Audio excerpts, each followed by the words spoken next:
up. Yeah, I want to be a jockey when I grow up. I'm down for Heathfield and South of the Manor. We are going to Africa and try and teach people. I don't think you want to go to university if you want to be an astronaut. I'd like to find out all about the moon and all that.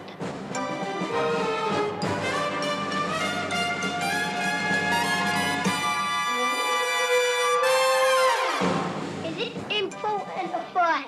Yes.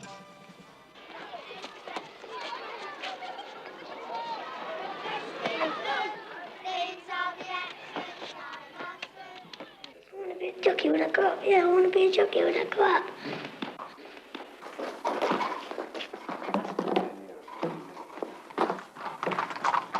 Tony was already an apprentice at Tommy Gosling's racing stables in Epsom when he left school at 15.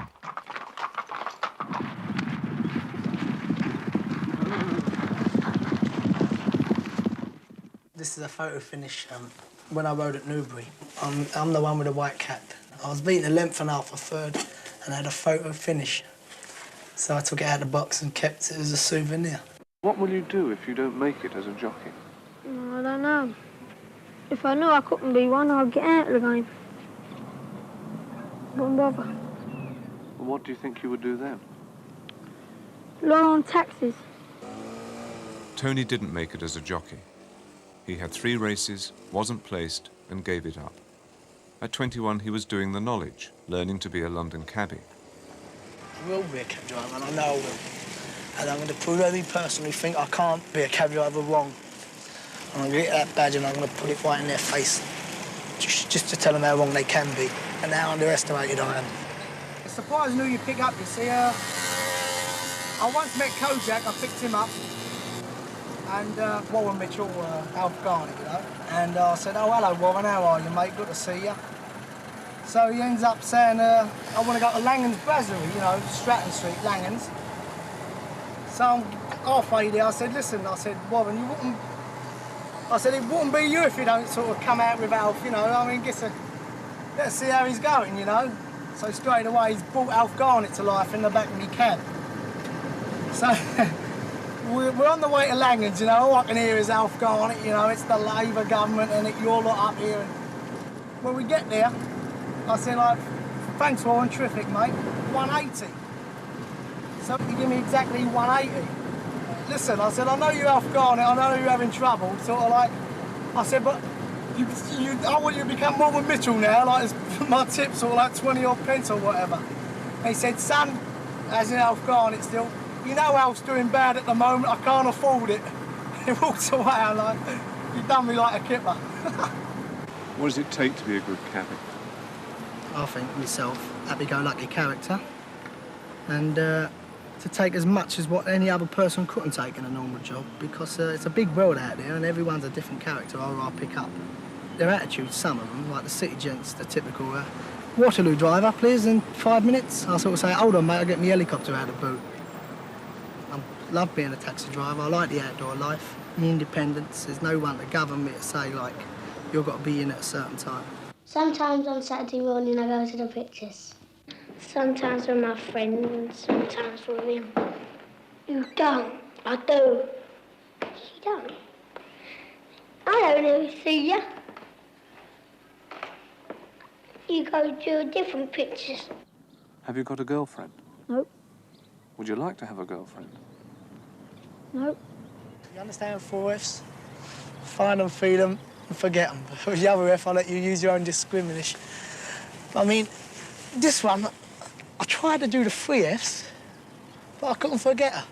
I used to work in a pub just on a Friday nights, barmaiding. and then from there one night I went to a discotheque. He was in the pub earlier on, and that afterwards we went to a discotheque and Tony was down there. And from there, that was it. Couldn't get rid of him. Be round honey, you know. And why did you fall in love with him? Don't know. I don't know how. I don't know how you put up with me for so long. I don't know. Sometimes I don't know how I stand him. But what is it that you love I like about his him? personality. It doesn't matter who it is, he don't change for nobody. There's only one ambition, and really, I want a baby son, and if I see my baby son, that is my ambition fulfilled.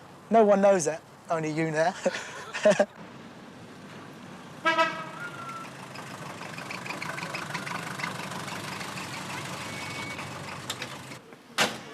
We've got 2 children. Nikki's 6.5, Jodie's 2.5, nearly 3, and I'm having another one in March.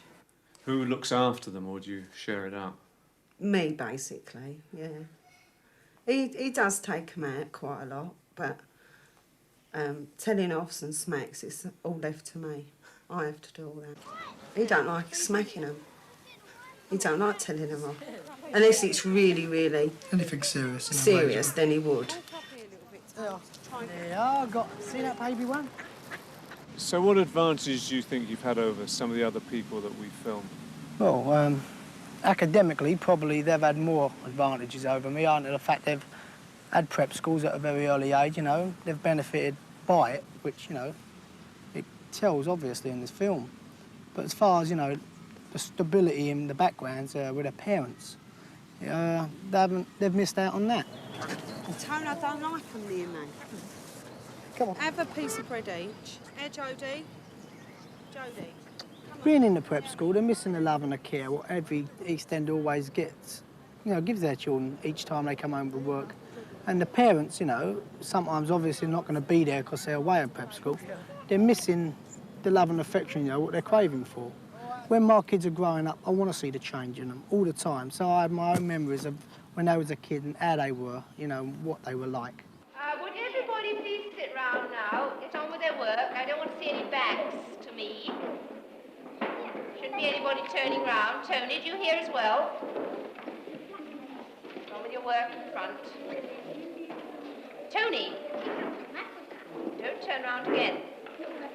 Education is just a thing to say my son is higher than him or my son had a better background than him.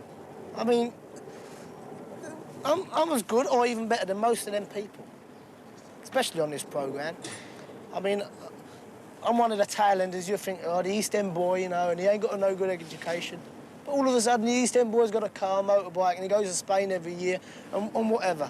And have I worked for it? No, I'm here putting bets on. You think, how does he do it? And there's a boy who is eating or whatever. He's studying to be a professor. He's making up the things. Where's the education? There's no education in this world. It's just one big rat race and you've got to kill your man next year to get in front of him. Education, when I said there's no education, yes, there is an education. I made a great mistake in saying that. But I didn't mean to say there's no education as far as academically. Yes, there is. The area, the environment and education makes a person have more opportunities in this world. You know what I mean? That's obvious. Let's talk about the kids. Do you want for them what you had for yourself in terms of schooling and everything? You're talking about my childhood, 5 years old, upwards to 7, 8, 9. I had no money. My father had no money. My brother's closed for 10 years. His hand-me-downs are sort of going on my arms with holes in, you see. I've never had any opportunities to better myself because I was a kid. I never knew no better. And my mum and dad, you know, my dad's got ill health, you know, he couldn't work. I'm not making, you know, a violin story out of this. I mean, that's the way it was. And I'm more stronger. It happened that way. I mean, I'm a more stronger person. I appreciate things more now. And now I'm in a position, through my job, you know, to give my kids the life I never had, like lovely clothes. I go to holidays, you know, I go to Portugal, I go to Spain, hopefully America next year.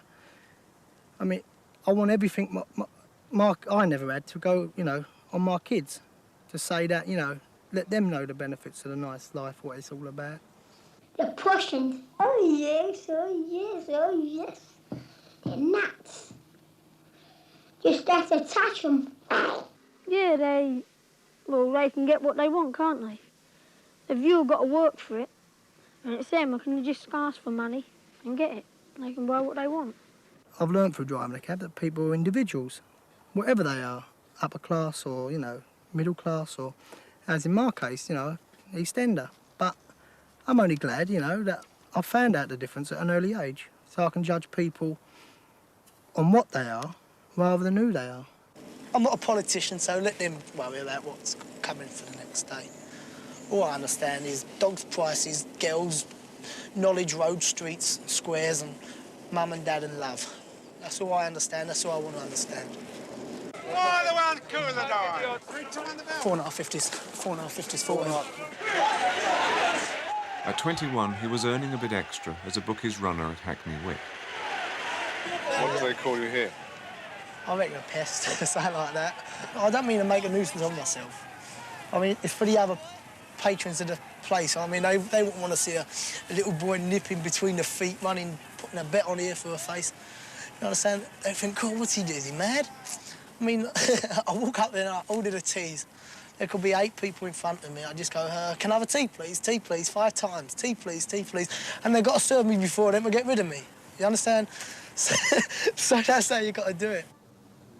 I'm in 2 golf societies, and each month, all the members of each society meet to play a game of golf. And who are the guys you play with? Well, they're mostly publicans or taxi drivers, you know, and we always end up, you know, having a small bet. Do you like the whole social side of it? Only with my mates, because on a golf course it becomes very snooty type, you know. I mean, I understand they've got to pay £400 a year membership, and they don't, you know, really want people without any etiquette to go on a golf course and ruin their so-called golf course, right? It's good. Great shot. Great shot. It does get a bit a pain sometimes, you know, when they keep saying, excuse me, sir, are you a member? You know, it comes out like that. But obviously, etiquette's etiquette, so you've got to conduct yourself on these type of courses. Because I think you're a bit smaller than most people, you try to hit the ball hard. You've got to just hit a git there. Where do you go, Ken? I'm over here. Oh, I missed that one. Unlucky. Keep hold of her. It's about an 8. Right. Too much, mate, too much. No, it ain't, no, it ain't. No, it's only an 8. Yeah. It's definitely no, an 8. Too much club, Ken. 8, It's a 9, 9. 8. No, Ken's the 9, mate. What are you going to hit then? 9. I think that's about right. No, go on then. If you hit a 9, hit it to the right. It's on the 9. That's it, that's perfect. Great shot. That's a great shot. Now, I am a young fella, and I come to you, and I heard you're a big, successful taxi driver, and I say to you, yes, I I've think been a film extra now for 6 years. It may not go no further. I mean, I'm just having acting there. Well, you give me the benefit of all your experience. Right. All right, now, you've got to feel pretty big, bigger than me. Just go. Right, here we go. Tell me, son, what do you want to be a cab driver for, mate? Well, make a lot of money, you know, you have a good life. Son, look at me. He said, I may be a successful businessman. You might have the suit, I might have the all the holidays in Spain every year, but son, it's hard work out there, Come mate. on, you're not reaching me yet. Not getting to No, me. you're not getting to me, all right? Now, be bigger, dominate me, all right? Son. Yeah? Son, it's a big world out there, and obviously I can't get into it, Brian. All right, don't worry, When I was just in the Sweeney and when I was in Churchill, like the wilderness years, I see the actors and I thought, like, you know, it's not quite easy to act on stage because it's, you know, you need time and dedication. It's very hard. Son, tell me, why do you want to be a taxi driver? Well, you know, you got success. Don't let looks go on impressing. You know what I mean? Listen, you want What to be excites you about acting? Forget it. I like it. I mean, I think to myself, you know, like I can do that. I still want to have a go of it. I mean, nothing for sort of fame and fortune or anything like that. You know, like big Hollywood and bright lights. It's nothing like that. It's just a sideline. So what drives you then through all these various ambitions? It's a philosophy of not keeping still. I mean, I'm a very overactive type of person. I mean, I like to feel that I don't want to keep still. Because life, you know, don't wait for nobody. So you've got to cram it in as much as you can before your days are numbered. I mean, I'm made to be a happy-go-lucky type of fella, which I am. I'm EastEnder, which the attitude is, hello, mate, all right, how are you, type of thing. And I wouldn't want to lose that. How long are you going to be a cab driver? Is this what you want to do for the rest of your life? Well, at the moment, I'm very happy in driving a cab. But my wife and I always considered owning our own pub. So obviously, I think within 2 or 3 years, once I get financially straightened out, I'm going to have a go at being a publican. And if I don't like it, say if I give it a go for a year or even 6 months, if I don't like being a publican, I'm in a good position to say, well, I'll get rid of the pub and go back to taxi driving.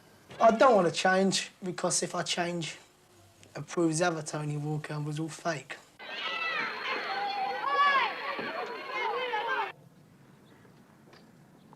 $55 to 20, Boris. What are the best times for you? Well, two really. The best time was when the kid's first baby was born. The next one, obviously, Jodie. But my greatest fulfilment in life, when I rode at Kempton, in the same race as Lester Piggott, I was a naive, wet behind the ears apprentice. And the governor told me, "You've got to ride, son. Friday, you've got to lose X amount of weight," which I did, £8 in 4 days. And he says, like, I go in there and they're all there, you know. I'm part of it. All my years, from 7, all my ambition is fulfilled in one moment. When the long fella come out and I'm in with him, like, in the same... The starter's calling out to register the names. And he could sort of go like, Piggott, draw, 8. Walker, draw, sort of 10. And your idol, like, you're there and the big man's there, you know what I mean? Money in the whole world couldn't buy that proudest day of my life, which my ambition fulfilled to the highest level. And I eventually finished last, tailed off obviously, but it didn't make any difference to me. Just to be part of it, be with the man himself. Couldn't buy it. That was the proudest day of my whole life. Well, I'll go into Africa and try and teach people who are not civilised to be more or less good. No, I don't want to be a missionary because I just can't talk about it to people. You know, I'm interested in it myself, but I wouldn't be very good at it at all. Chris Awalabi. Yes, sir. Momin Ali. Yes, sir. Kaizomir. Yes, sir. Oscar Ali. Yes, sir. Nazrul. Yes, sir. Sultan. Yes, sir. Abdul Kaya. I was working in an insurance company at the time, and I decided to go into teaching without any experience at all, and I didn't think they would allow somebody to walk in off the street into a classroom. 6 times 3 is 18, shared by 2 is 9, plus 7 is 16, so you put a 16 there. They were crying out for maths teachers. They interviewed me, they phoned me up the next day and said, would I like the job? I said yes. Within 5 weeks, I was in a classroom. They took one look at me and thought it was Christmas, I think. Okay, so once you're done, all right. What's the most enjoyable thing about teaching? Just being a part of a pupil's advancement and learning and watching them understand more and being more confident. Them getting some enjoyment and satisfaction from mathematics. After working in the city for 3 years, Bruce started teaching at Tony's old school in the East End of London. He lives in a local council flat, within walking distance of the school. Walden, let's have the present tense of best. Vesto, vestas, vest. Vestat, vestomus, vestotus, vestant. Yeah, speak up. They don't sort of enforce being upper class and things like that at St Paul's. You know, they suggest that you don't have long hair, and they do get it cut and they teach you to be reasonably well-mannered, but not to sniff on the poorer people. When we filmed him at 21, Bruce was in his last year at Oxford reading maths. And by Eisenstein, you can show that this is irreducible. Then you do a transformation on this polynomial x equal to t plus 2. Good, that's a nice way of doing it, particularly using Eisenstein down here. His test is very powerful. Yes. 20, 21, 22, 23, 24. And to here, 25. Right, so if you think it costs you 25, now you're not going to... It's so different from your own education where you're teaching now. Why? General education is better for society, I think. Public schools are divisive. That's with no statement about my education. My education was academically excellent, and I was very grateful for it. Do you understand the game? I think there is a class society, and I think public schools may help its continuance. So you're in the lead, you see, because DSE cabs has got a profit of £2 and Good B cabs has got no profit at all. Okay? Now, can you explain that just to Abdul, because I want him to understand what it is. I don't know whether I said, right, I must do something which is against what I've been brought up to do or whatever. I don't know, I've just found something I find rewarding. I didn't agree with the Conservatives about what they were doing with the black people, you know, racial policy. Do you have to defend immigration to a lot of people in this area? Yes, I think you do, but those who say there are too many coming in and so on, I think really are uneducated about the whole question. They should see the positive benefits that they're having in this country and see that as a result of all of this immigration, they're not being denied opportunities. It's not the fault of immigrants that there is unemployment. It's part of a political party's responsibility is to explain that and show people what is a more truthful way of representing the situation. None of the parties really seem to agree with me. But I think if I had voted, I'd have voted Labour. I am about the only socialist in my village. And I go into the pub and sort of expect to stand up and defend all socialist policies. Sort of, this is the village socialist, no, village idiot, sorry. I just see their lack of opportunities for a lot of people. Obviously, unemployment is a great feature in many people's lives, in many families' lives. And teaching children, sometimes you wonder what's going to happen to them. It seems to me that the leader of the country at the moment should be one of the most unpopular persons in the country. And yet she gets away with everything. She, as far as I can see, has done lots of damage. And yet nobody can oppose her. My heart's desire is to see my daddy, who's 6,000 miles away. I mean, I can remember being happy there. I can remember also being miserable because I can remember crying. Squad steady! You know, I always seem to be beaten. I never used to understand why. Did it give you an overdeveloped sense of authority? If you look at society in general, I've always probably been on the side of authority, and you know, it's been an education, learning that authority can be bad and can be corrupt. Squad left foot inward, place! Squad breathing! Well, my girlfriend is in Africa, and I don't think I'll have another chance of seeing her again. Have you got any girlfriend? No, not yet. I'm sure it will come, but not yet. I think I would very much like to become involved in a family, my own family for a start. That's a need that I feel I ought to fulfil and would like to fulfil and would do it well. I mean, I do think a lot of people think too much about it. What happened when you burnt your fingers?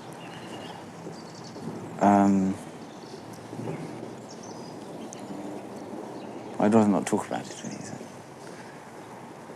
Well, no, but I don't really mean that. I mean, I don't mean that I don't want to talk about it. Just, I need quite a long time to think about it, really.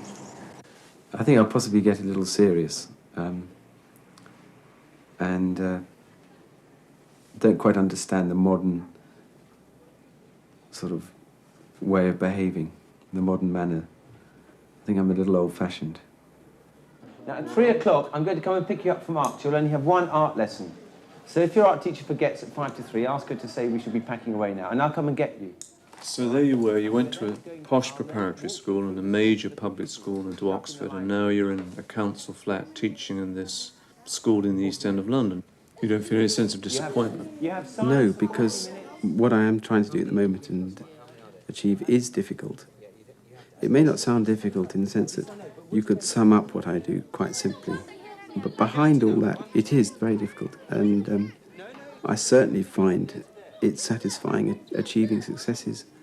There may come a time when I decide I can't do it, and that's not necessarily weakness. That may be a strength that you realise you can't do it as well as you would wish. I think the most important thing in the world is everyone should know about God. It all springs from loving God and Christ, I suppose. That you try and do that as best as possible and let that lead your actions in life. Does it sadden you when you meet people who don't believe in Not Christianity? Yes, if they dismiss it casually, if they dismiss it as just being something, well, we know about that. We got a little bit of that at school, and it doesn't really mean very much. Then it does sadden me because it's much, much more than that. What is it about it that's important to you? Well, the belief in the belief that in goodness and in love as being two, great positive forces, and that people. Well, just a simple belief like a good act is never wasted.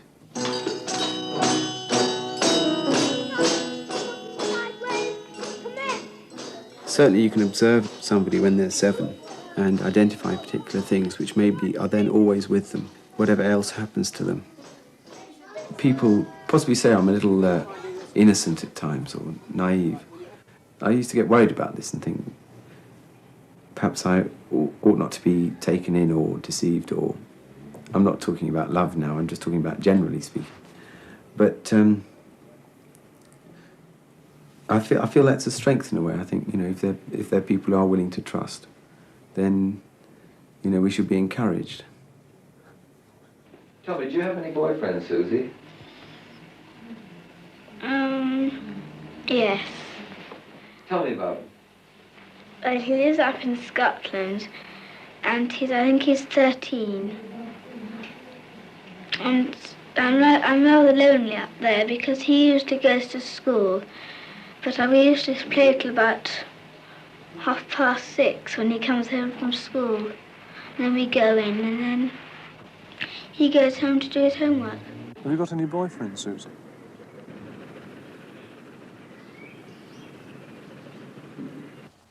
What is your attitude towards marriage for yourself? Well, I don't know. I mean, I haven't given it a lot of thought because I'm very, very cynical about it. But then, you get a certain amount of faith restored in it. I got friends and their parents are happily married, and so it does put faith back into you. But me, myself, I'm very cynical about it. We were friends for about 2 years. Rupert and Susie were married 5 years ago. And I think the nice thing was that we knew each other very well before. We knew quite a lot of the faults of each other, which I think is very important. I don't sort of sit down and think, analyse marriage. It's not something I've had to come up and think about, whether I was going to get married.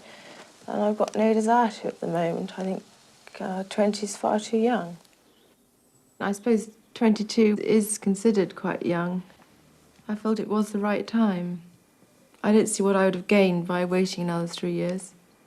What gave you that feeling? I just felt I was doing the right thing, which, as you said, was extraordinary. When only about 18 months before, I was very anti it. I came to London when I left school after Paris. And at the moment, I could never live in the country. I'm happy down here.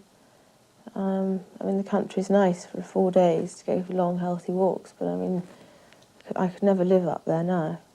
They live in a small village near Bath, where Rupert is a partner in a firm of solicitors. I had 7 years up in London, I suppose. It was fantastic, but I just had enough. It's a much slower way of life down here. I'd had enough of the rat race. When I get married, I'd like to have 2 children. I'm not very children-minded at the moment. I don't know if I ever will be. What do you think about them? Oh, I don't like babies. What was the biggest shocks to you when you suddenly were confronted with a small baby that you had to be responsible for? Panic set in, I think, that I wasn't going to be able to cope. Would you like to have a nanny to look after them, or do you want to look after them? I want a nanny to look after them. I felt that we'd taken the decision to bring a child into the world, and I feel that I wanted to bring him up, not somebody else. I feel it's my responsibility to start him off. Whether that'll make any difference to how he turns out, I don't know. I just felt I wanted to do it. Is it everything you wanted? For the moment, yes. I mean, I don't think I'll have any more for the reason that I will get pleasure out of these two, but I can't see me going on and on and on with sort of 4 or 5 children. I think I feel that I'd want to move on and try and do something else. When I leave the school, I'm down for Heathfield and Southaven Manor. And then maybe I may want to go to a university, but I don't know which one yet. I like to do maybe shorthand typing or something like that. I left school when I was 16, went to Paris, went to Secretarial College and got a job. What made you decide to leave school and go to Paris? I just wasn't interested in school and just wanted to get away. And why did you choose Paris? I don't know, it was my parents, really. Now I got to the stage in my life where I've got to make my own decisions. You've got to learn to fend for yourself one day.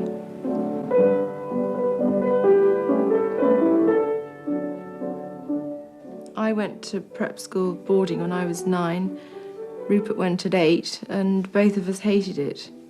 I hated my prep school. I just feel it's too young to send a child off, and we both feel we'd never send Thomas and Oliver off. Probably maybe till they're 13. I think 8's much too young. So we will definitely keep them at home. Do you still want to send them in the private sector to school? I think we will, yes. But as I said, not till they're 13. Why did you choose the private sector as opposed to the state?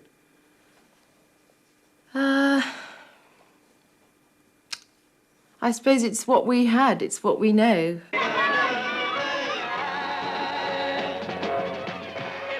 I think both of us probably were very sheltered. It's only having been abroad that you can appreciate more, that people are very different, cultures are different. But I think as I was growing up, I think probably I was far too sheltered. What do you think about making this programme?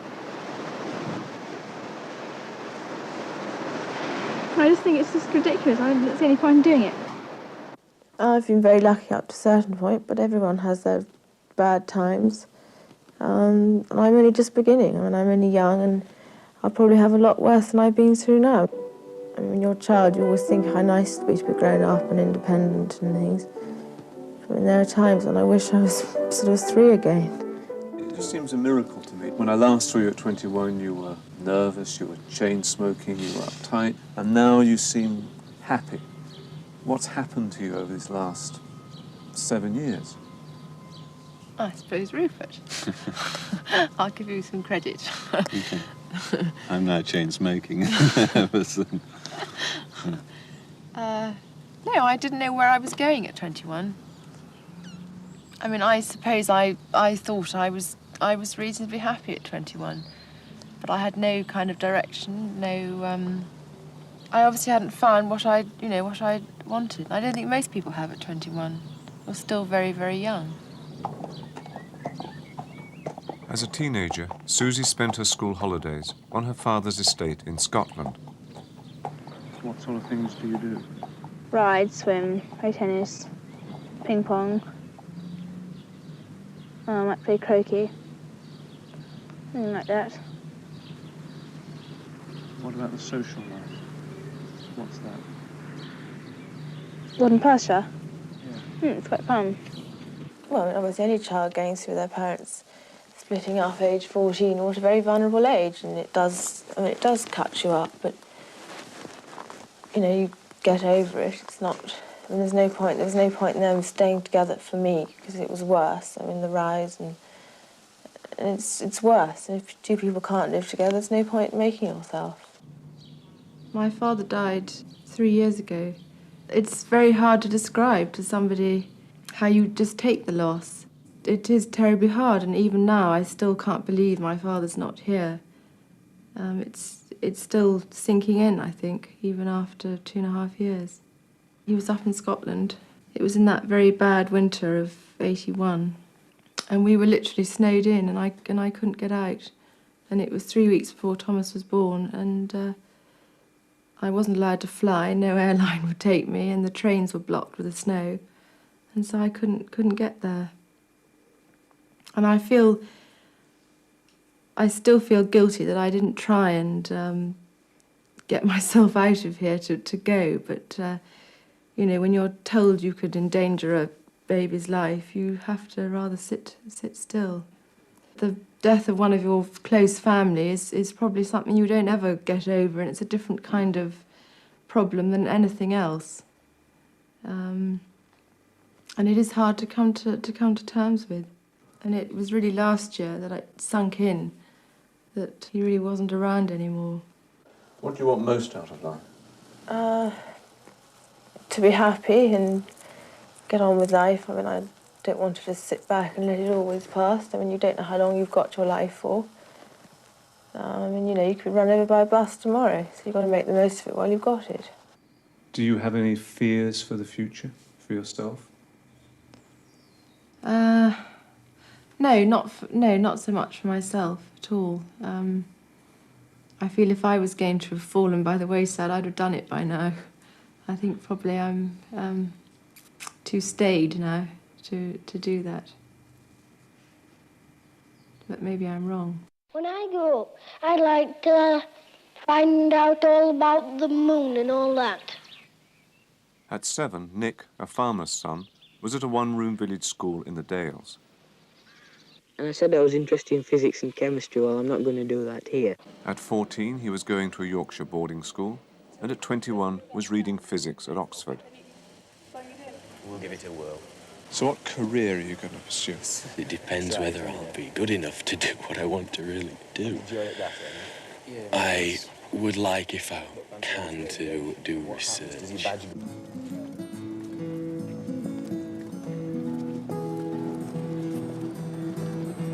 He is now in America, an assistant professor at the University of Wisconsin, earning $30,000 a year.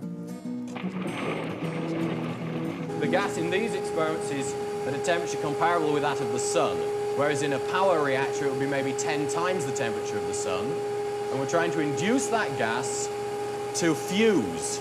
And the fusion reaction gives off energy and produces the power that would be turned into electrical energy and sent out to the consumer. How hot is it in there? In there, it's at about 10 million degrees. Nick is a nuclear physicist.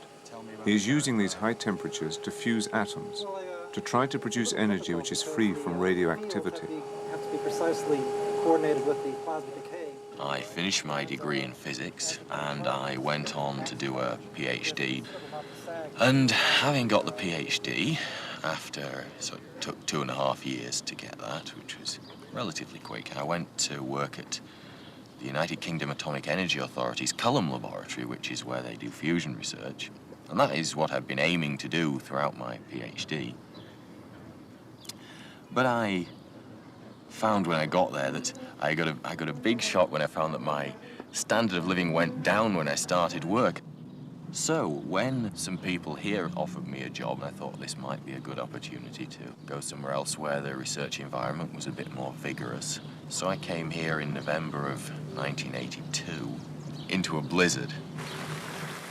The university is substantially different from an English university for several reasons. It's a much bigger university. Oxford had 10,000 people, this has 40,000 people.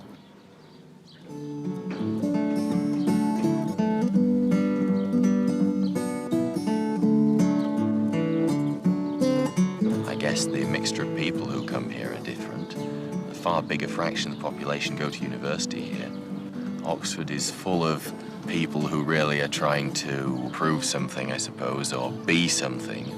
A lot of people with social or intellectual pretensions. You're less aware of that sort of thing here. On the other hand, the American system is much more like the comprehensive system in England would set out to try and be. It takes many more people and gets a huge section of the population to a level where they're really technically very competent and can go out and make Silicon Valley work. Do you have a girlfriend? I don't want to answer that. I don't answer those kind of questions. I thought that one would come up because when I was when I was doing the other one, somebody said, what do you think about girls? And I said, I don't answer questions like that. Is that the reason you're asking it? Yeah, I thought so. The best answer would be to say that I don't answer questions like that, but I mean, you know, it was what I said when I was 7, and it's still the most sensible, but I mean, what about them? Nick was only 17 when I first met him, and I knew he was a nice person. I found him very attractive, and he uses his intelligence in his relationship with me, which is very important. A lot of people can be very bright. Nick and Jackie met when they were students at Oxford. Jackie is doing a postgraduate course in business studies. And Nick does. And what about you, Nick? Why did you marry Jackie? Because I find her attractive. She's bright and independent, and... I mean, if you'd been somebody who had fixed ideas of a woman's role in marriage that meant dinner on the table at 6 every evening... didn't I tell you about that? I think we would have had problems, or if one of us had not wanted children. When I grow up, I'd like to find out all about the moon and all that. Where did you get all this brain power? All this brain power? I don't know. Did it just happen? All this brain power? That's a hard one to answer, because first I have to accept that I've got all this brain power. And that's not the sort of thing I tend to go around saying. But I've always been interested in, from a very early age, in technical or scientific things. When I was very young, I had a big picture book about the planets, and I thought this was wonderful. And I've just been interested in that sort of thing and reading technical or scientific material for a long, long time. I was the only child of my age in my village, but I managed to spend my time talking to adults who were around. If one is wandering down a country lane, there's an awful lot to look at in the world around you. I remember looking at various natural phenomena and being intrigued to try and understand what made them tick. One time I was particularly wrapped up in how a particular cloud, which was very unusual shape, and how did that work? And that was the sort of thing that made me want to go further into natural sciences. I think that if I'd been in a city, I probably would have had more interaction with people and might have developed more skills in dealing with other kids. Trying to become a reasonably well-adjusted person was, for me, a bit of a struggle for a while, and I was given a fantastic opportunity when I went to university, and that really saved my bacon. They'd like to come out for a holiday in the country when I'd like to have a holiday in the town. No, I've been to Leeds a couple of times, and I haven't been to Manchester. I went to London with the other when you did the first programme, but that's the only time I've been.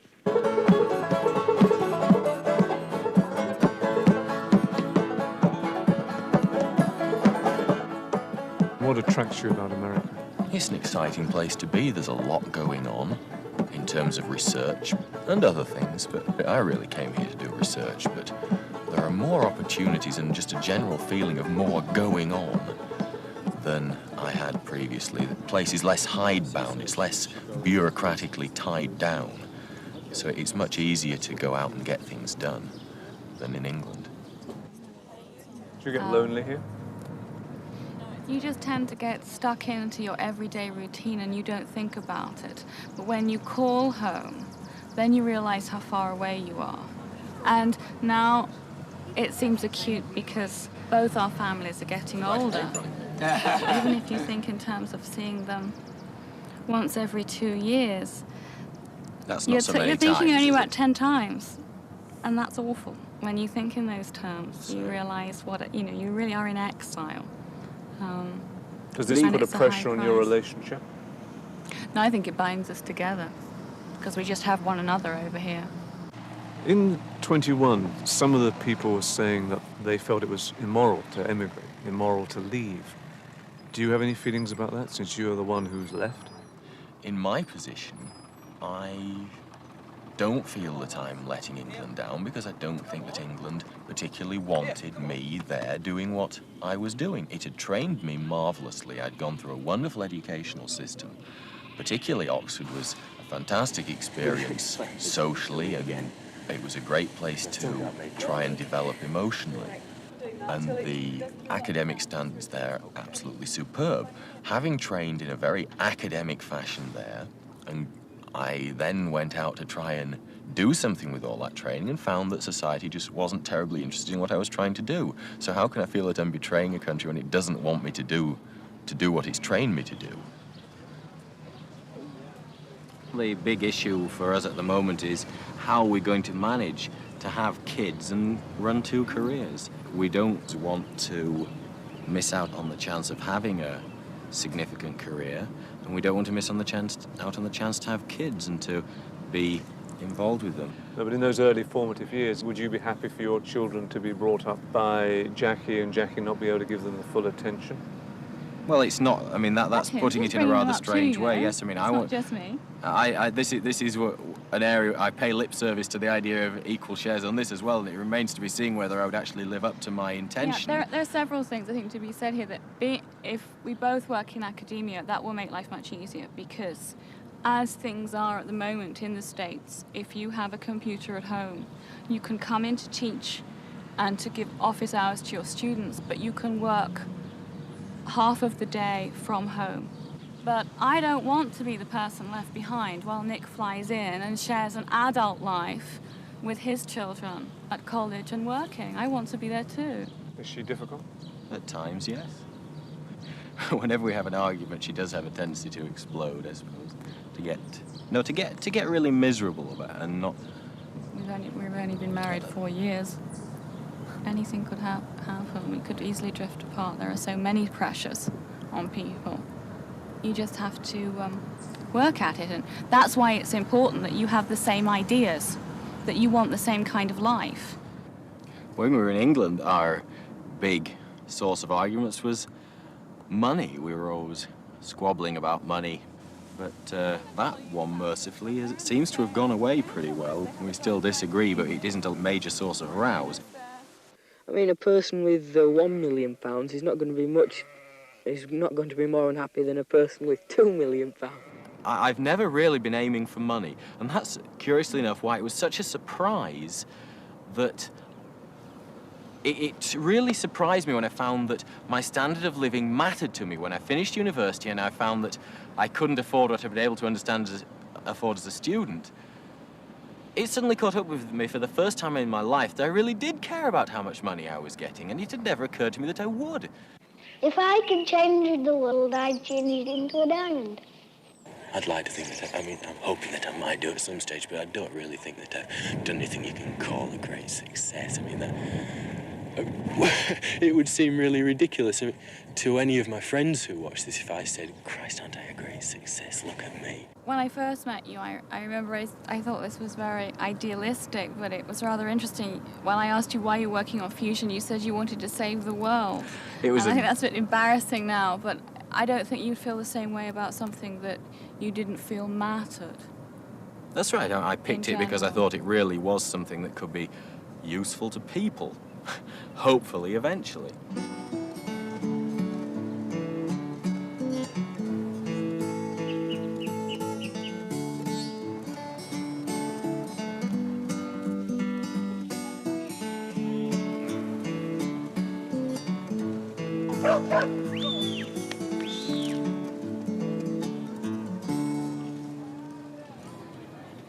Yes, it would be a disappointment if I didn't achieve very much, but I'm not worrying about it very much. I've just got to go out and make it happen. I don't think you want to go to university if you want to be an astronaut. Well, changed my mind completely, of course. I think it was just the imagination that 7-year-old has. I might be living in cloud cuckoo land, you know. Sort of, Mum and Dad might say, no, son, that's not life. You don't get a job you like. But I'd like to think I could. Teachers are undervalued and underrated. And the system is beginning to crumble. You know, people outside of it don't realise that, but it is. And it's very disillusioning. You know, you don't feel you're getting anywhere. And, of course, the money as well, which, whatever the papers tell you, is abysmal. Peter left his comprehensive school in Liverpool and at 21 was studying history at London University, living in student digs. And the facts were that I'm not a particularly intelligent person, just reasonable, I suppose. But I'm not a genius, and I just went to college on 3 reasonable A-levels and just didn't do very much work for 3 years, just did the bare minimum. Turned up to lectures, wrote a few essays, and you get a degree for it, and it's a joke, really. Once Carolyn Tedford said she loved me. And I'm going to marry her when I grow up. Doesn't appeal to me at all at the moment. For me, I'm just gone 20. I haven't even been abroad yet in my life. So there's no way I'm going to get settled down. What was it about Peter that you fell in love with? Who said anything about love? I don't know. We have a very, much the same attitude, much the same general attitude to life, even though we're very different in personality and in the things we like to do. What is it about his personality that attracted you? Well, nothing really. Not a great deal. Peter and Rachel have been married 4 years and met at teacher training college. They have just bought their first home, a terraced house in the centre of Leicester. They both have careers. Peter teaches in a comprehensive school, Rachel in a college of further education. There are 2 risks, either for one of us to follow the other around and therefore perhaps become frustrated and dissatisfied that you didn't initially follow your own line or your own individual wants. Or there's the risk that you take that you perhaps do have to part sometimes for jobs or whatever, or for what you particularly want to do. I think the latter risk is much more worth taking. So you would be prepared to part? Yeah, I mean, obviously there is an element of compromise, otherwise why get married? And do you have any plans for children? Not at the moment, no. I haven't really thought about it seriously. Why is that? Well, I suppose because we both got, you know, other things we'd still prefer to be doing. You know, if you have children, you know, that immediately limits you. You don't want to be limited yet. If you choose to have a family, then you also have a responsibility to children. So, you know, it's a very difficult decision. And although I think most liberated men would say that they too are involved in that decision, I think ultimately the responsibility still comes down on the woman's head. Is Peter liberated? Well, I think a lot of men, such as Peter, like to think they're liberated, and I'm not in any way saying that he's not, but I think when it comes to the crunch, you know, the absolute crunch, are you going to give up your job to look after these children? Then I think it more often than not, that decision is made by the woman rather than the man. If you do have children, would you want them educated in the way that you've been educated? I don't know if things have changed, but basically you've still got this emphasis on just getting through exams, you know, which isn't really education. Because most of the stuff you come out of school with is absolutely useless. You just don't need it. So how would you bring them up, educate them? Well, I don't know. I suppose the easy answer is teach them more relevant things, you know, get them to think for themselves a bit more, which schools don't do enough. I mean, would you contemplate putting them into the private sector of education? No, definitely not. Why? Well, it's just a principle, you know, that's all there is to it. And what is the principle? Well, the principle is that the private schools help to keep the old class system going. You know, they're part of it, they perpetuate it. So I'm certainly not going to be involved in that. When I came through school at the end, perhaps, of the... Well, let's say that the ideals of the 60s were still there, even though it was the 70s, and that one was always led to believe that there were golden opportunities. But, of course, there aren't. And very much now, people of my generation are beginning to realise what perhaps 16-year-olds know now at 16. I am only just beginning to see that now at 27. That, in fact, you know, there's no such thing as sort of mobility in any sense of the word. You know, it's very difficult to move up. Do you think you've had as fair an opportunity as other God, people? No. Of course not. In what way? Well, other people got it made for them still, haven't they? They got it all lined up. How? Well, like the public school lads. I don't like to slag off people who are in the programme with me. I'm not slagging them off personally. But I mean, they had it set up for them, didn't they? It's a big problem, quite a lot of discussion, I think. The workers do tend to take a few liberties as regards strikes. I would like to think that democracy's here to stay. Perhaps we haven't got full democracy. In fact, we probably haven't. It's a pretty good system. Are you surprised by the way England's being governed? I'm not surprised with the people who govern it at the moment, no. Why? I've even stopped being amazed. Why? Why? Well, I don't want to get dragged into party politics, you know, but basically this is the most incompetent, uncaring bloody show we've ever had. Well, if I can't be an astronaut, I'd like to be a bridewell sergeant in the police force, like my dad is. Do you want to be rich? I wouldn't mind, no. I think once I can get myself going, I can work solid, yeah. But it's the motive, which is very hard to acquire. Yeah. I'm dead lazy. Well, what are you going to do about it? Not much. I'm just hard to get, yeah, you know, I'm not the sort of person who can get charged up very quickly. I am really lazy, you know, if I've got things to do, I'd sooner make a cup of tea first and read the paper. He always looks on the negative side of life before he looks on the positive, whereas perhaps I'm the opposite, and that, in a sense, is an area of conflict, yes. Yeah, a clash of personalities. Yeah. And how do you deal with that?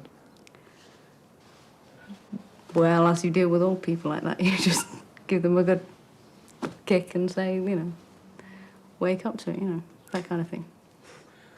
And do you see any areas of conflict in the future for you? In personality?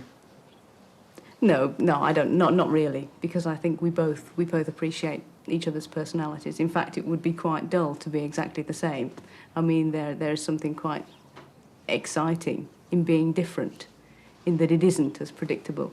You know, we're not along the same track all the time. On the grass, we play international wrestling. Yeah, that's all right. Summertime, though. What have been for you the best times? Tommy Smith scoring the second goal in Rome. Definitely. One of the all times. Which game was that? Which game was that? That was the European Cup final, 1977. No, it's hard, you know, after that it was all, nothing else compares with it really, so it's hard to think of anything else. Oh, I'll tell you what was another good moment. That was a group I played with, doing quite well on a few occasions. That was good. Tell me about that. That's just a local band. I was until fairly recently. You know, I just played pubs and that, but it was very enjoyable. You know, when you get a good reaction from people, it's just one of the best things you can have, really. Do you ever get that in your work? No, God, no. Why? Well, what are you asking? You know, they like applaud at the end of each lesson or something. No, just that excitement, that communication. No, I don't.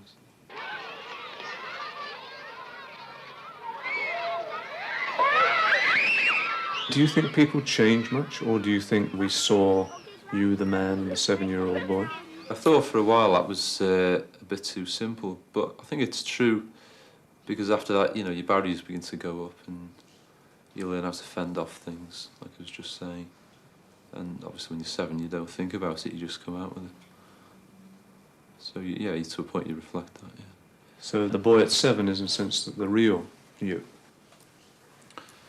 Yeah, I suppose, yeah, the sort of, the essential Peter Davis.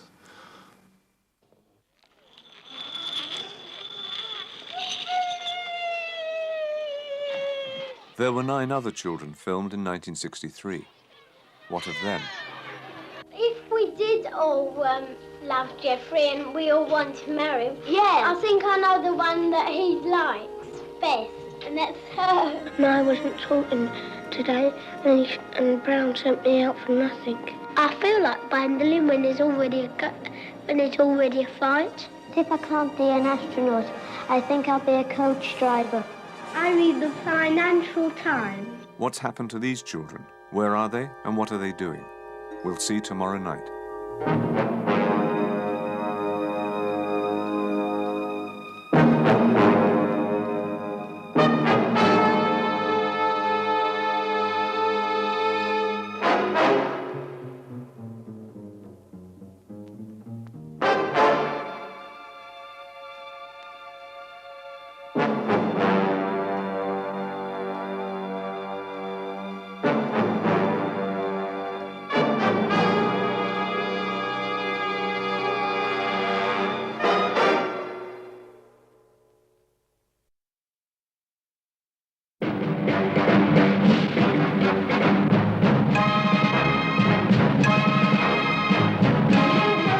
If someone comes up and starts fighting them, I think it serves their right. I know the one that he likes best, and that's her. I think it's not a bad idea to pay for school. I'm going to work in Woolworth. I just walk around and see what I can find. I think I'll be a coach driver.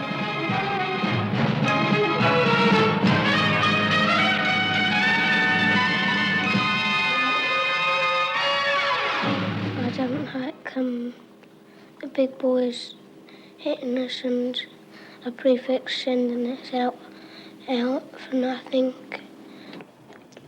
I know I prefer to be alone, really. And when I said that, I know even now, I meant that. You know, if someone dropped me out in the Sahara Desert, I probably would have been happy, more or less, if you get the point.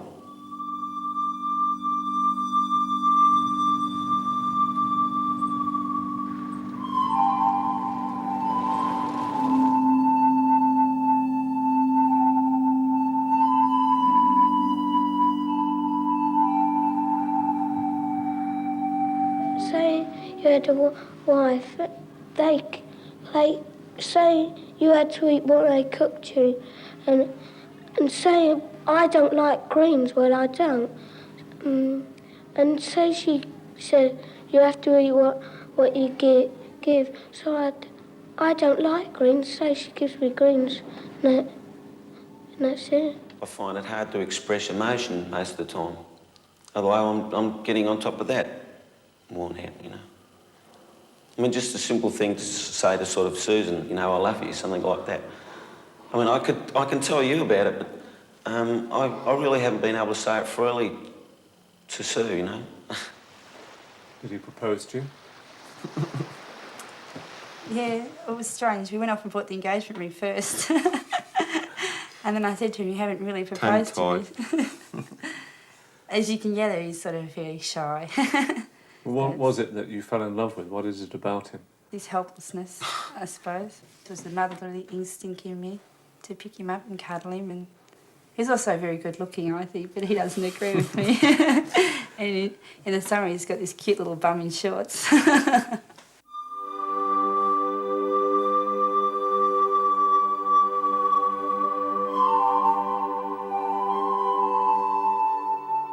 Paul and Susan live in Melbourne, Australia. 4 years ago, they sold everything they had, bought an old Bedford van, and went on a trip through Western and Central Australia. It took 7 months and they travelled 15,000 miles. I think it brought us closer together because, you know, we really got to know each other and relied on each other so much. I'd never been so relaxed in my life. I felt a lot more confident in myself. Just great fun, really. No pressures or worries, or, you know, everything was forgotten. When we got to Perth, I was ready to fly home. Being together so much, it was hard. But then we settled down, and we must have settled down really well because I got pregnant and everything, so something must have been going right.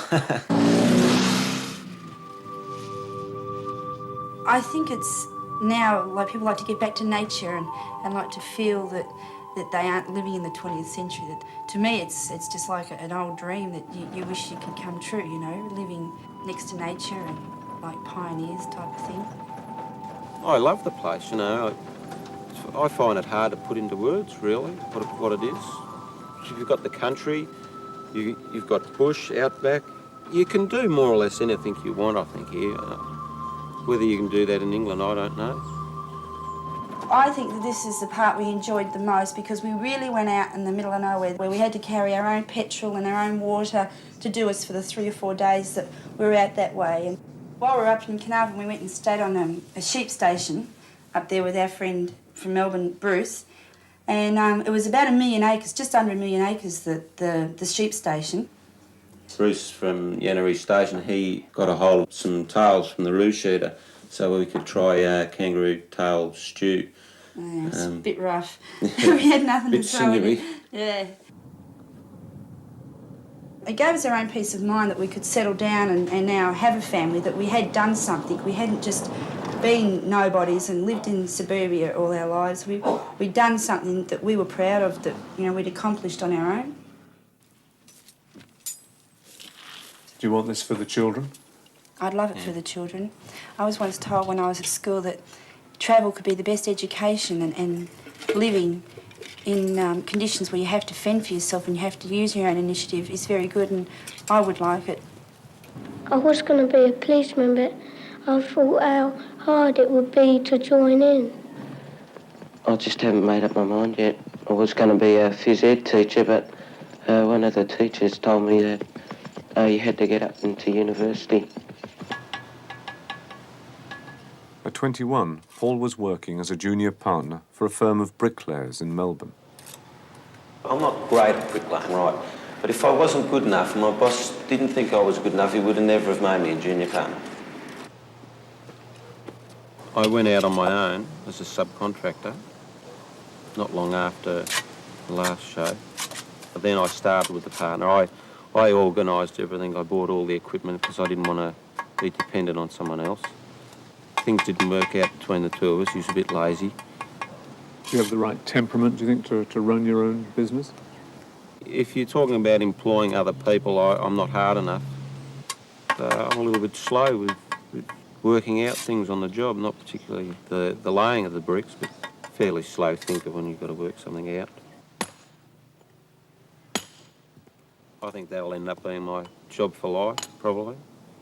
Not that I want it that way, because it gets harder as you get older, I think. I've got 23 threepenny pieces, and I don't know how many halfpenny pieces I've got now. 3DB 26 past 10 with Doug Ackley, 15 degrees in Melbourne. At the moment, 25... They live in a working-class suburb of Melbourne. Paul earns £12,000 a year, owns 2 cars, and bought his house for £35,000 18 months ago. We're Mr. and Mrs. Average. It's just true.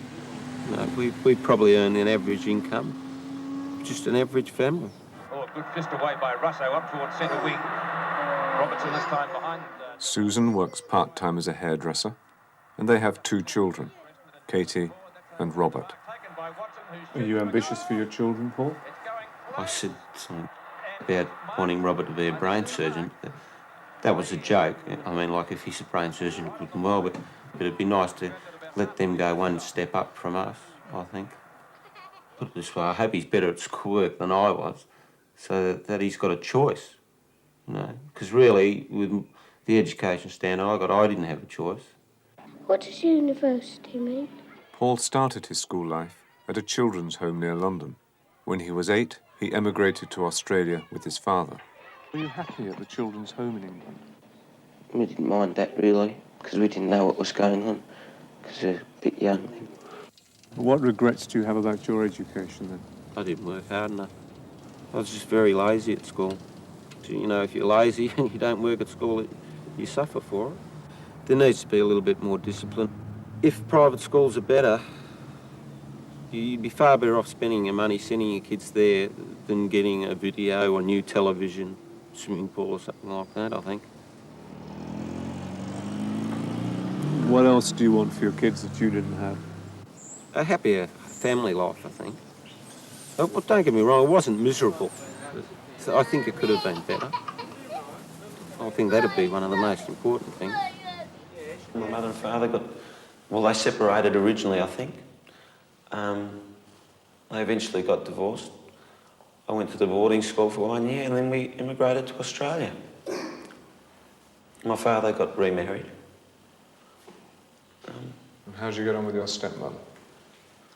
Pretty well, but like I said before, I mean, I'm not just not close, I'm not really close to my father either. Is that the biggest job you've got, really? Do you have any regrets about the fact that you weren't closer to him when you were younger? Yeah, I suppose it's all wasted time in a way, I suppose. I mean, he was always there, you know, I could always talk to him, but it was different. We were sort of distant friends. I mean, we always got along fairly well. We didn't see much of each other. Say hi to Pop. Say hello to Pop. Here's Granddad. Hey! Here's Granddad. He said, actually, to his wife, Barbara, that he missed out on his own children. He's not going to miss out on these. Divorce was something new to me until I grew up and knew what the meaning of it all really was. There was no divorces in our family. I think of what Paul's been through. I mean, Paul doesn't say it's very bad, but I wouldn't like that for my children. It does worry me, you know, because it happens so much these days. Only time will tell what happens. Yeah. Divorcing your wife, what does it get you? It messes up your own life, messes up your kid's life, your wife's life. I don't think half the people that get divorced even think about it properly. What mark has it left on you, the fact that you were brought up within a bad marriage?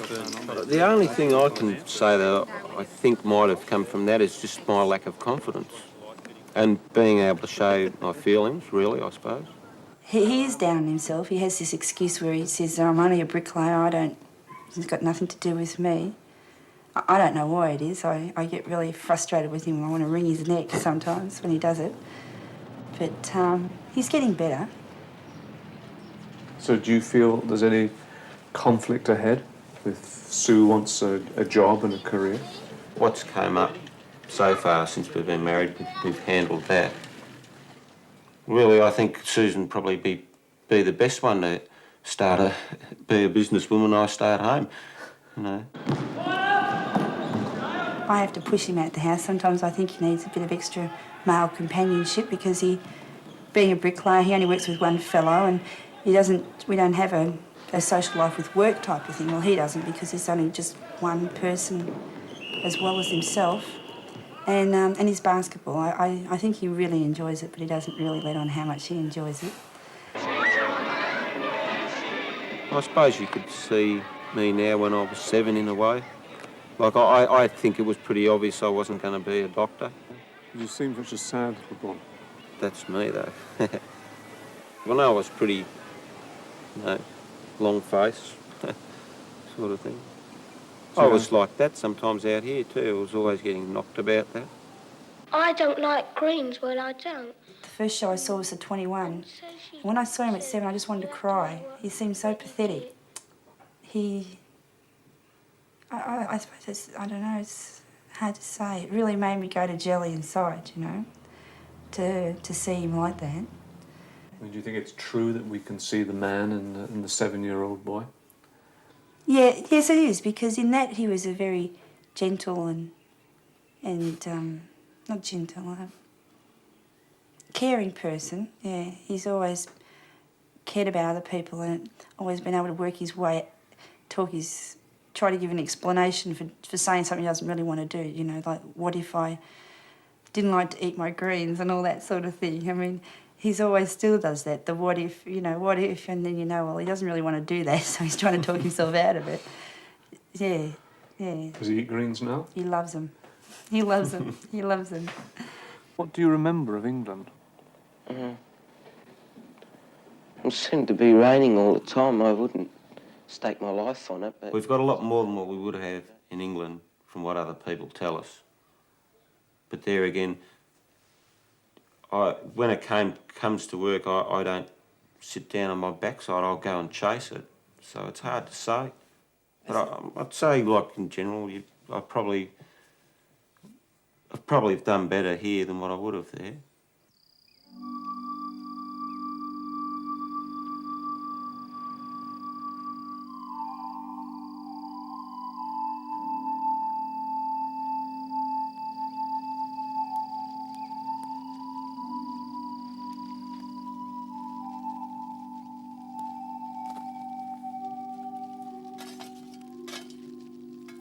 the family's going to come first, but I'm still going to be working, and then we'll progress.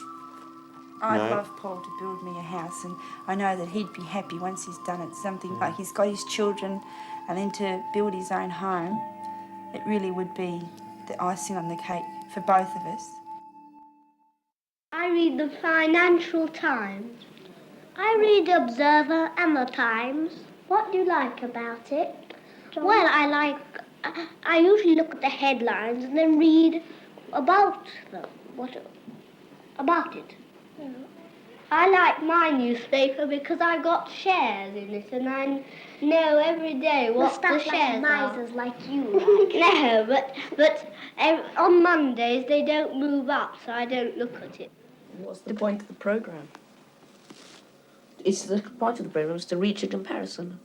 I don't think it is. Because we're not necessarily typical examples. I think that's what people seeing the programme might think. Yes. Falsely. I mean, they tend to typecast us. So everything we say, they'll think, oh, that's a typical result of the public school system. Yes. I mean, do you think there's any truth in the ideas behind the programme, that certain people have more options than others? It's certainly true that more people know they have more options or imagine they have. I think in practical terms, the difference in numerical number of options isn't that great.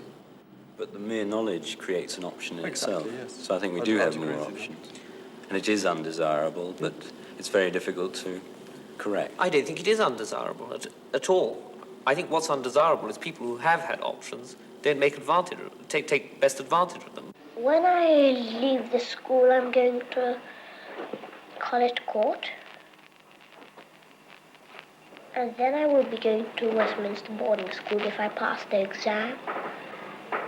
And then we think I'm going to Cambridge and Trinity Hall. John went to Westminster School, and at 21 was in his final year reading law at Christ Church, Oxford. I do believe parents have a right to educate their children as they think fit. And I think someone who works on the assembly line in some of these car factories and earning a huge wage could well afford to send their children to private school if they wanted to. Just because some sorts of people perhaps don't put that as high on their priorities as, you know, having a smart car or something. I'm going to Charterhouse. And after that, Trinity Hall, Cambridge. Andrew went to Charterhouse and read law at Trinity College, Cambridge. And you can never be sure of leaving your children any worldly goods, but at least you can be sure that once you've given them a good education, that's something that no one can take away.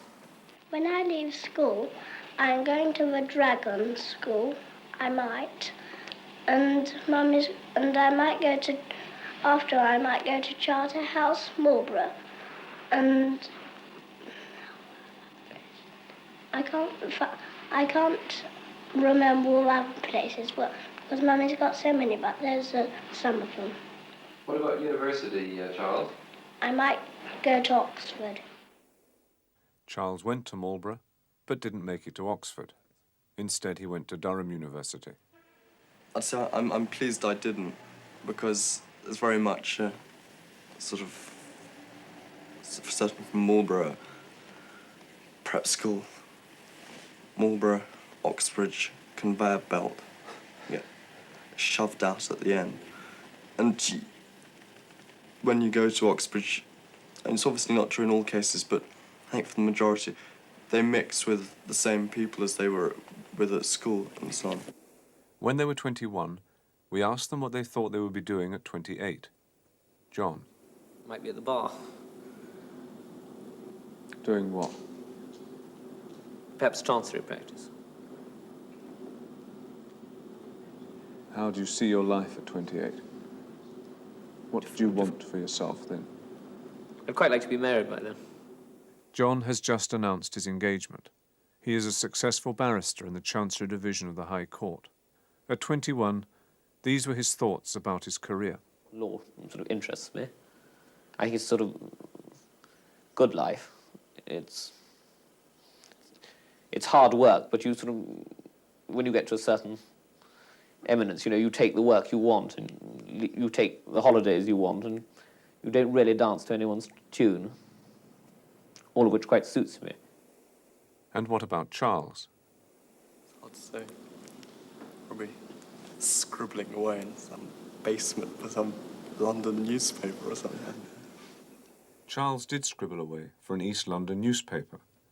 He moved on after a year and joined the BBC, where he now works as an assistant producer. And Andrew, what did he want? I'd like to be a solicitor, and also fairly successful. Andrew is a solicitor, working for a large firm in the city. What qualities do you think it needs to be successful? Well, you have to have a legal ability in my business, obviously, and you have to have a sort of bedside manner as far as your clients are concerned.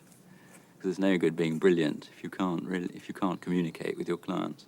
What do you think about girlfriends at your age? And Tell me what you think no, about I've got girlfriends. one, but I don't think much of her. The girls never do what the boys want them. They always start playing with dolls when the boys want to play rough and tumble with them. It's quite true. I don't think I financially come from the same background. I mean, Andrew didn't go for a haughty deb. He went for a good Yorkshire lass. But, I mean, obviously he knew what he wanted. Andrew and Jane were married 18 months ago. I think I'm probably quite down to earth, and I tend to be less extravagant than maybe some women are. I don't go out and buy lots of expensive dresses. I just go out and buy one or two. And even better, pay for them. They spend their weekends in the Sussex countryside, where they are converting an old barn which they bought with financial help from their parents. They plan to live in it permanently when they start a family. During the week, they have a flat in London, and Jane has a full-time job as a secretary. I think it's not a bad idea to pay for schools, because if we didn't, schools would be so nasty and crowded. Yes. So do I think so. Yeah. And the people in the schools wouldn't, and the man in charge of the school would get very angry because he wouldn't be able to pay all the masters if he didn't get any money. Well, I've never really experienced the state system, but I think you get a better level of education if you can go to a private school. Do you think it's bad that people like you opt out of the state system? Well, there are really two counter-arguments. First of all is the argument that people should have the choice if they've earned the money to spend it. And then the other argument is that if we all went to the same sort of schools, those schools would probably be better because those people who had influence would do their utmost to make sure they were better if they had to send their children there. Whereas they just look back and don't particularly care what happens in the state system. And what do you feel about that? Well, I think probably the latter choice is fairly impractical. So I suppose that one has to continue with the idea of everyone having a choice. Once I had a talk to Greville. He was in my house, and I asked Sir if he could put him out of my house because he was always getting minuses. Looking back on our film of us at 7, certainly I was a fairly precocious little brat, and I hope I'm no longer. Do you still read the Financial Times? No.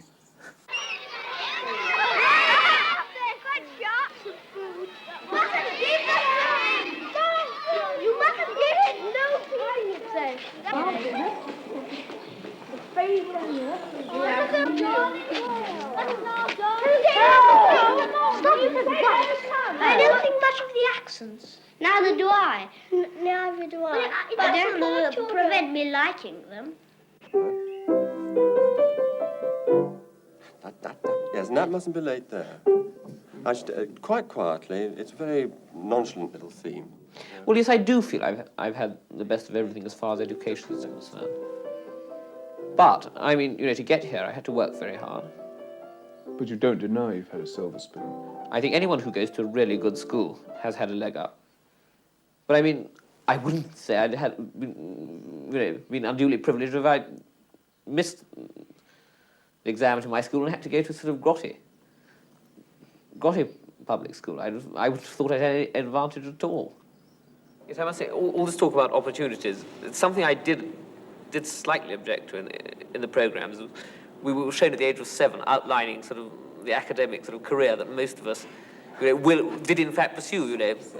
Each sentence ended up, John is at Westminster, Andrew is at Charterhouse, and everything, implying that we just sailed through, merely manifesting an intention at the age of 7. We didn't show the sleepless nights, the sort of poring over our books, the sort of, all the sweat and toil that got us to university. It was presented as if it was just, part of some indestructible birthright that we went to all these places, and I thought that was unfair. It didn't show us sort of having to do beastly jobs in the holidays, to make ends meet and things. It didn't give a very real sort of impression. Do you want to be rich? Well, yes, because I don't want to be tied down to the dullness of an everyday job. I want to be able to have enough money so I can indulge in things that might interest me, like collecting paintings. I do believe in a sort of ordered and structured society, and I think, we're not exactly alive for very long, and we've each got our own job to do and our own little position to be in. Some people have a better time than others, but it doesn't mean because you sweep the streets you're any less valuable than someone who's, running a huge corporation. I mean, not everyone can be at the top, but as long as people are happy in what they're doing, that's, I think, the greatest good that can be. And this is what worries me about these new sort of invidious sort of class attitudes that certain sort of subversive elements are introducing, based on envy and things. John declined to be interviewed at 28. He felt satisfied with what he had said in the previous films and had nothing more to add.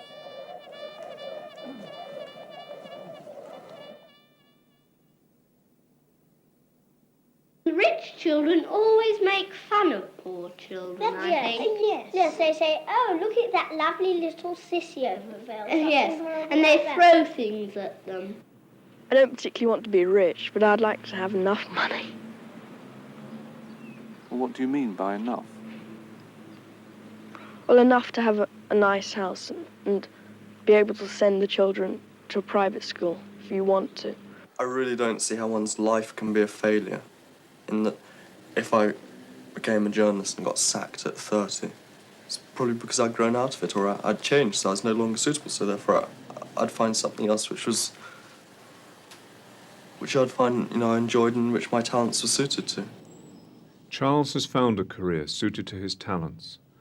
At the BBC, he makes documentary films. He decided not to take part in this film. I'm quite happy living in the society that I am living in. It's a shame that more people can't get the opportunities that I've had, and I'm not sure how one deals with that. But you've been lucky, haven't you? What about those who haven't been so lucky? Absolutely. I have been very lucky. Well, we pretend we've got swords, and we make the noises of the swords fighting, and when somebody stabs us, we go, ah! I think if you're healthy and have good friends, you can get on perfectly well. But everybody would like to be rich. Neil was brought up in a Liverpool suburb, went to comprehensive school, and dropped out of Aberdeen University after one term. At 21, he was working as a casual labourer on a building site in London. I came to London and I contacted an agency for squatters, and they were able to give me the address of somebody who was able to help people who were looking for accommodation in the London area. And by a process of chasing people around, I eventually managed to find this place. I think in questions of squatting, a bit of humanity is more important than vague rules about who can live where. But you've kicked against the stability that's... I don't think I ever had any stability, to be quite honest. I can't think of any time in my life when I ever did. I don't think I've been kicking against anything. I think I've been kicking in mid-air the whole of my life.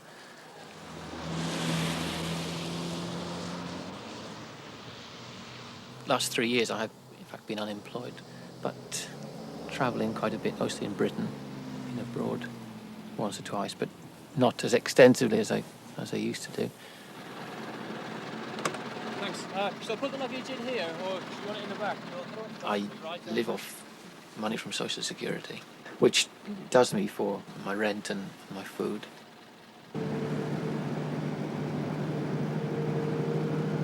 I've been moving about a bit between different places, really. I'm a bit unsettled, but I'm very shortly moving to live in digs.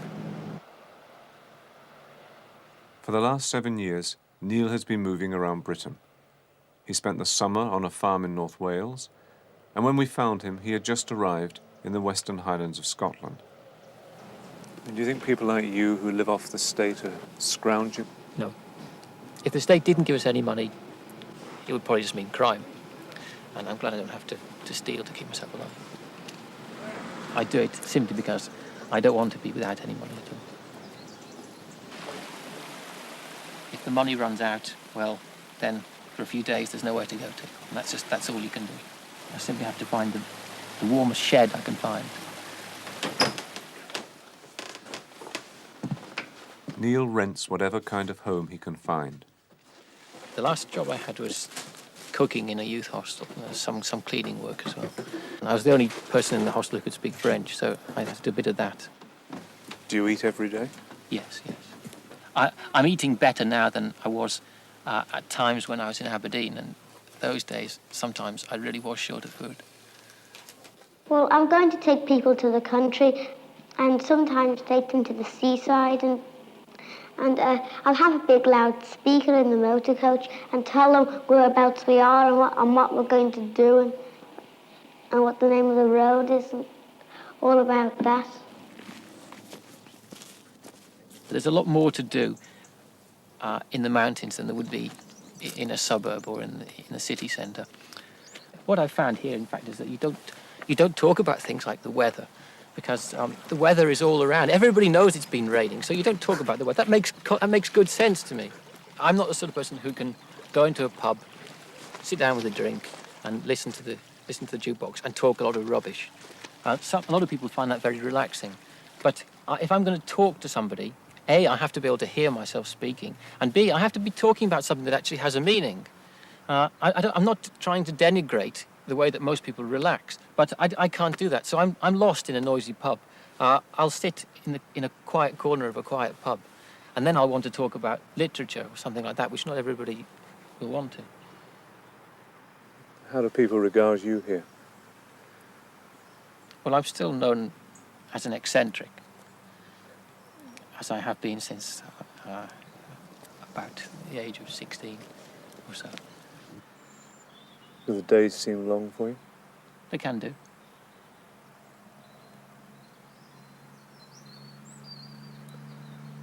Do you have any friends anywhere? I have some good friends still in England. I don't think I need to go to university because I'm not going to be a teacher. I moved up to a comprehensive school. I found it much bigger, of course, and I found it hard to settle into at first. I did make an application to Oxford, but I didn't get in, and well, I think that's in the past now, and I don't know whether I would have been any happier at Oxford. It always had been a dream to get into Oxford, I think, because people had encouraged me and because I knew famous people having been to Oxford. That is still something that occasionally I think about and think, yes, I know I could have done well. I've been playing since I started at the comprehensive school since the first year. But I don't think I was half as clever as I was told I was. I think, unfortunately, I grew up against a background of people of pretty average intelligence. I don't think I went to a school that was full of bright people. If this had been the case, I don't think I would have been so big-headed. I know I went to university expecting to be something of a genius and found that this wasn't the case at all. Which is a good thing for me. I mean, it's very good that I didn't come to that opinion. I don't think I was so much clever. I just think I was quite enthusiastic, particularly when it came to A-levels. I was enthusiastic about the subjects I was studying, and therefore, with the help of good teaching, I was able to get good results. What were your results? Well, I did well enough. I'm not going to boast. No, but tell me the fact. Well, how many O-levels and how many A-levels did you get? Well, I got 10 O-levels, and then I got 4 A-levels. And did you get good grades within them? Yes, the grades were quite satisfactory. Well, I was only taking university seriously for a matter of a couple of months, 2 or 3 months. Maybe I went to the wrong university, or maybe university life didn't suit me. Either way, I felt a very great need to get out of the system. No formal education can prepare anybody for life. Just only life can prepare you for what comes. And sooner or later, you're going to have to cross certain barriers. And I don't think you ever cross those at school or at university. You come across the problem of mixing with other people, but the real problem, the real problem of becoming a success in the world is one you have to tackle yourself. On the grass, we play international wrestling. Yeah, that's all it's summertime though. Yeah, it's only when we can go on the grass. Being in set one, it's very, very hard to keep up with the leaders. I never have a time to relax at all. I don't know what sort of stumbling blocks should be put in a child's way to get him used to living in the outside world. Because I think maybe this is something that was wrong in my upbringing. I didn't have enough obstacles to get over. I still set myself high standards if I'm doing something I want to do. But that's important. That's not too bad a thing. But you talked also about not having enough obstacles in your life. How do you feel about that now? It's funny that, isn't it? I can't remember saying that, but now I do remember, and it seems that the whole situation is reversed. In what way? Well, now I'm a free. I've got a free hand, but I've got nothing to do with myself. So. In the winter, if you lived in the country, well, it was just all wet and there wouldn't be anything for miles around. And if you get soaked if you tried to go out, and there's no shelter anywhere except in your own house. But in the town, you can go out on wet, wintry days because you can always find somewhere to shelter because there's lots of places. I don't think I've been typical of the environment in which I lived. I might still have been unemployed, but what my background has given me is a sense of just being part of a very impersonal society. The suburbs force this kind of feeling upon somebody. The most you can hope to achieve is to have the right to climb into a suburban train 5 or 10 times a week and just about stagger back for the weekend. The least is just unemployment. Great, thanks. I just needed just a nice woolly pair. Yeah. Great. What other things about modern society turn you off? The cheap satisfaction in so many things, the aimlessness, but I think the total lack of thought is at the bottom of it. Nobody seems to know where they or anybody else is going, and nobody seems to worry. You know, you finish the week, you come home, you plug into the TV set for the weekend, and then you manage to get back to work on Monday.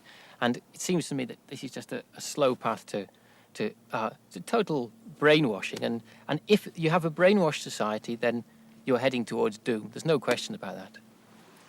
It would be pretty tough to convince most people that what you have here, the way you live, the way you look, is better than a suburban life.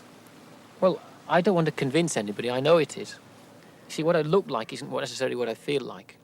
I'm not claiming that I feel as though I'm in some sort of nirvana, but I'm claiming that if I was living in a bedsit in suburbia, I'd be so miserable, I'd feel like cutting my throat. And so there is a slight difference. When I go home, I come in and Mummy gives me a cup of tea, and then I go out and play.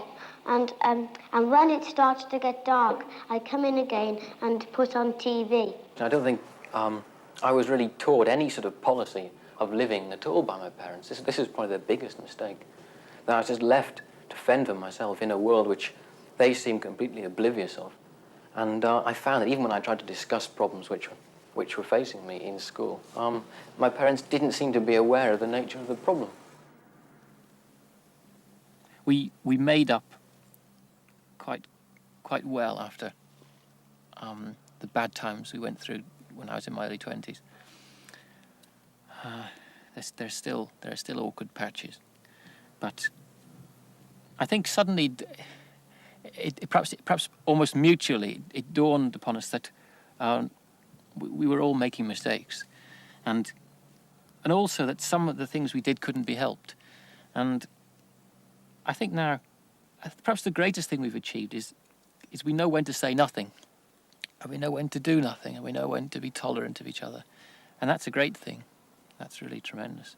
What I'd like most of all would be to be able to do something for my parents when they're older, to be there when the time is necessary. Were they upset with what you said about them in the last programme? I'm sure they were. But I don't wish I hadn't said it, because I said exactly what was going through my mind. I think I was very venomous, and I think had I been in an easier situation myself, and had I had less worries myself at the time, I would have been perhaps a little kinder. I had to take out my anger on somebody, and I think it came out of my parents. But perhaps unconsciously, a lot of what I said was what I did feel underneath. But I don't want the scar to remain. When I get married, I don't want to have any children because they are always doing naughty things and making the whole house untidy. I always told myself that I would never have children. Why? Because children inherit something from their parents. And even if my wife were the most high-spirited and ordinary and normal of people, the child would still stand a very fair chance of being not totally full of happiness because of what he or she will have inherited from me. Coloured people, we don't like them very much. No, it sounds like ghostly coloured people. Do you think of a purple person with red eyes, and yellow feet, and it can't really think of what they really look like. What goes through your mind when you look at saw those two films when you were 7, Bright and Perky and... I find it hard to believe that I was ever like that, but there's the evidence. I wonder why I was like that. I wonder what it was inside me that made me like that. And I can see even at 14 then I was beginning to get more subdued and I was putting a lot more thought into what I was saying, to a ridiculous degree. And probably when I was 7, I don't know, I lived in a wonderful world where everything was sensation and I could be happy like this and I could be miserable the next minute. I know at 7 years old I was fascinated by everything around me. The colours of things and things that were funny, sounds that things made. I had, if you like, idiosyncratic views about things that other people hadn't even thought about. I remember I thought that coloured people had purple noses and green legs or something like that. Perhaps I'm still looking for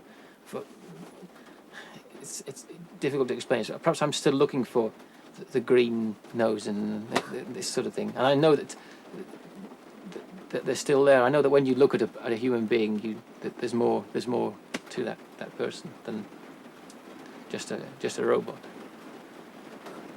When I grow up, I want to be an astronaut. But if I can't be an astronaut, I think I'll be a coach driver. This is probably linked up with the fact now that I want to travel. I mean, my thoughts haven't really changed differently, so I definitely wouldn't like to be a coach driver now. I suppose yes, well, I would like to be somebody in a position of importance, and I've always thought this. But I don't think I'm the right sort of person to carry the responsibility for whatever it is. I always thought, well, I'd love to be, possibly even love to be in politics or something like this. But I suppose that I'd probably find that just as tedious as all the other jobs I've done. So. All the things I always thought I could do. I could give lectures on erudite subjects that I'd read all about, or I could I could work in the theatre, perhaps lighting or directing a show. And is all that lost to you? Does seem to be, yes. I don't see any way out. I've thought of everything I possibly could. It seemed to me for a long time that getting a reliable job and a nice place to live would be the solution. Well, I haven't succeeded. I can't see any immediate future at all. But here I am. I've still got clothes on my back, not particularly nice clothes, but I've still got them. I have a place to go to. I have some prospects of work. I'm still applying for jobs. I haven't given up. I think I'm lucky because I've met so many people. I've worked with people who have no future whatsoever, for whom life is finished completely at 50, and yet they still have to somehow keep going. And I don't want it to seem that I'm complaining too much. I feel, especially sometimes when I'm on my own, that I'm losing touch with the way other people live. Do you worry about your sanity? Other people sometimes worry about it. Like who? As I said, I sometimes can be found behaving in an erratic fashion. I sometimes get very frustrated, very angry, for no apparent reason, for a reason which won't be apparent to other people around me. It's happened from time to time. Have you had treatment? I've occasionally had to see doctors, yes. I haven't had any treatment. And what have they said to you? I've had a lot of advice, but you know, the best medicine is kind words, and it usually comes from somebody who has nothing to do with the medical profession, which isn't to say that doctors can't be very helpful. But really, the thing a sick person wants is to be away from doctors as soon as possible. What did they say was wrong with you? Well, I have always had a nervous complaint. I had it since I was 16. It was responsible for my leaving university and for some of my difficulties with work. But as you know, you can't afford to go around looking depressed. That in itself is bad enough. So can you lick it? It remains to be seen. Yes, I'd say I believed in God. Are you religious? Well, I go to church with my parents on Sundays. I don't know even now whether I do believe in God or not. I've thought an awful lot about it, actually, and I still don't know. But still, this was absolutely certain. If one was to survive in the world, one had to believe in God. I don't think of God as a creature, but I think of something, time, destiny, which is regulating everybody's affairs, and which you cannot fight against and you cannot order about. And how's he been treating you? Well, I said to somebody last week that I preferred the Old Testament to the New Testament, because in the Old Testament, God is very unpredictable.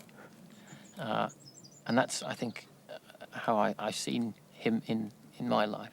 Sometimes very benevolent, sometimes seemingly needlessly unkind. If we come back in 7 years, how would you like us to find you? In a job from which I was getting satisfaction, married, probably with children, with a good salary, enough to as I said before, to be able to live fairly comfortably, and with friends whom I could contact when I wanted to.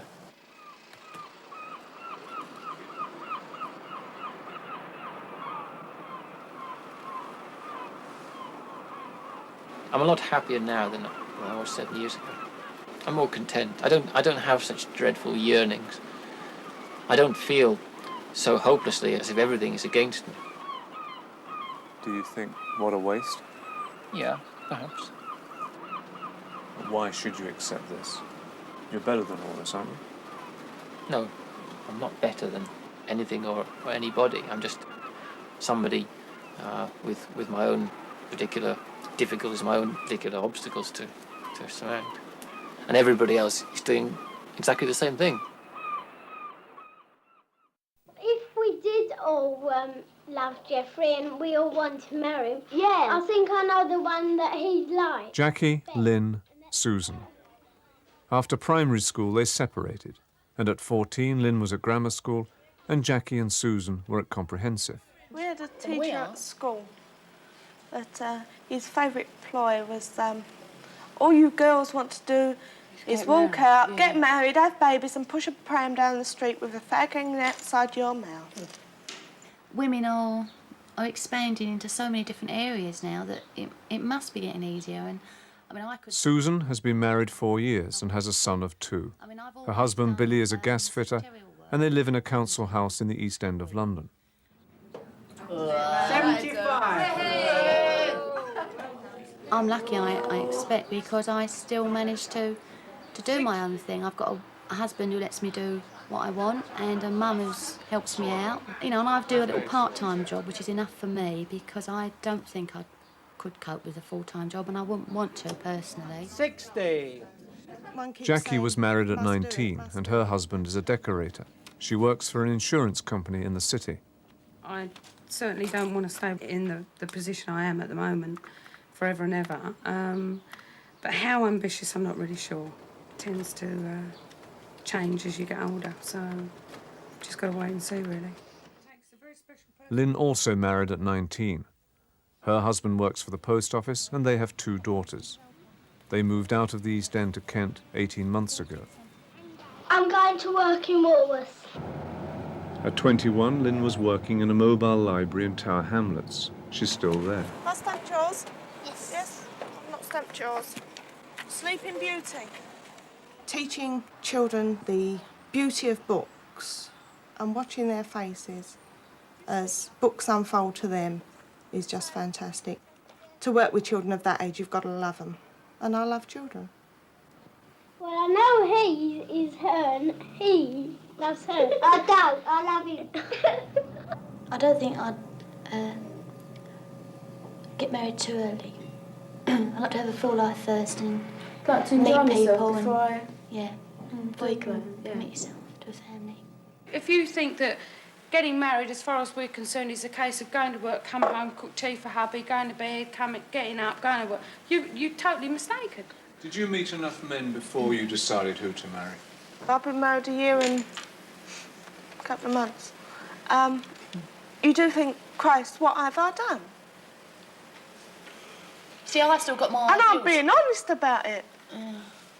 And Russ thinks the same. You think, at times, you think, Christ, what have I done? It is a partnership marriage, yes. We married, say ominously, young, but because we wanted to go out and have fun together and grow together. I'm not sure I would recommend it. I think but again, you're generalising. I mean, if I would say on average, 19 is probably too young.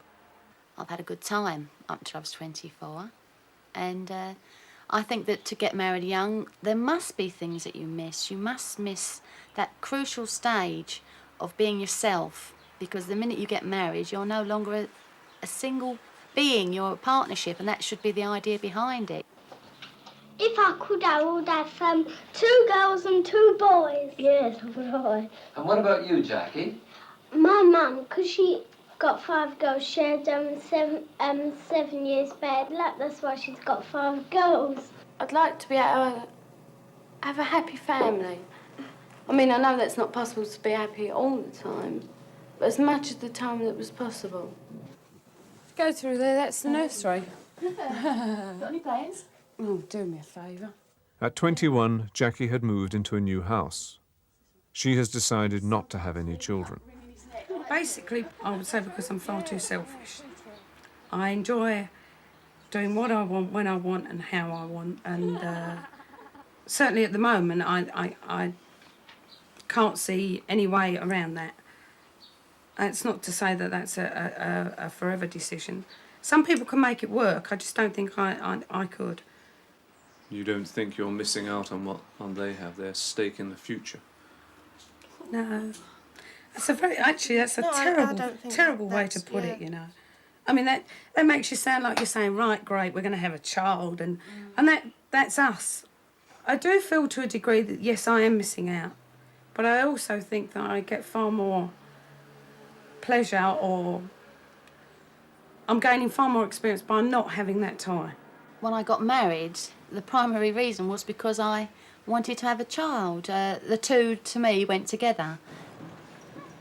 I can understand Jackie's decision because I think there's still a lot of pressure put on young married couples to have children as though it's expected of them, and I think it's all wrong. It's just a personal decision that everyone's entitled to make. And knowing what it does to your life, I can fully understand someone who decides not to. What would you do if you had lots of money? About me, £2. I would buy myself a new nice house, you know, one that's all nice and comfy. Do you get depressed by money problems? No, why? Why should you? If you can manage on what you you get got. depressed over money. It's so easy to. But why should you? Why when I bother reach about the it? 18th day of the month and my mortgage is due on the 20th and there's nowhere near enough money in there, I get depressed about it, obviously. What money? It was hard, first of all, when I gave up work from having a fairly high salary to nothing was hard. But you get used to it. Whatever your circumstances are, you live in them, you get used to them and you cope. Everybody does.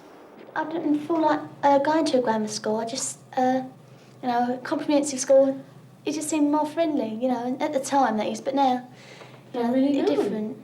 Grammar school's fantastic. You say so. We've had that it doesn't scratch the bottom. Why am I using wooden spoon, please, to stir this saucepan? I don't think anybody influenced me. It was a conscious decision. Obviously, the decision was discussed at home, but it was always in me to go. There may come a time, perhaps later on, when I'll regret not having... We're talking about examination results, really. That's what it boils down to. And I got some examination results, some O-levels, CSEs, whatever. Didn't need them for the jobs I decided to do, so... With this school, we do metalwork and woodwork, and the boys do cookery. And we get a share of everything, sort of thing. Most parents would want every advantage they can get for their child. Now, whether you class going to grammar school as an advantage is dependent on your entire outlook. If you don't class it as an advantage, then you're not going to push that.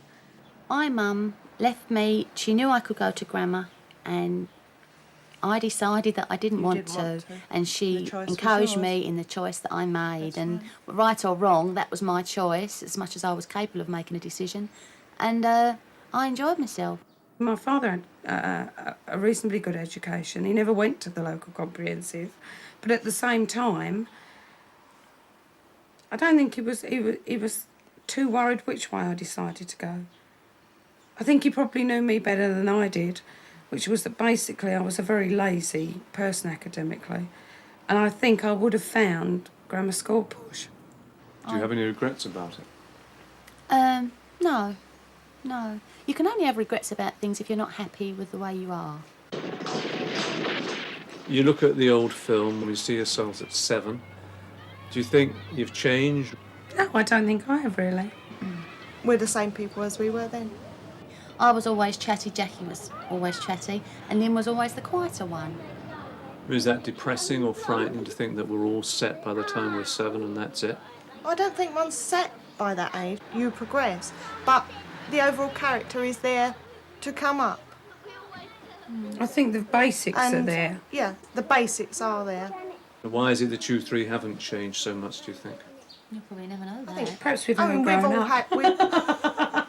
We've all had a stable background with stable relationships all the way through. I mean, the same people are there now that were there then.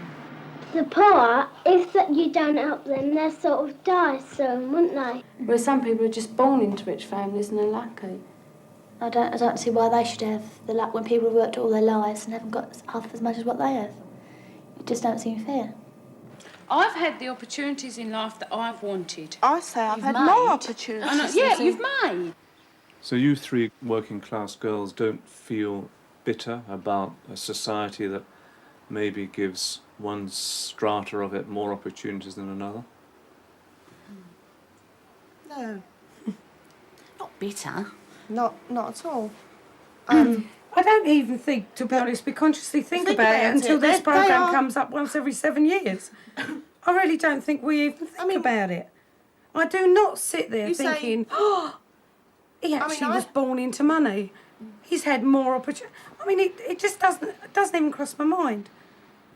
I think that we all could have gone in any way that we wanted to at the time within our capabilities. I mean, we chose our own jobs.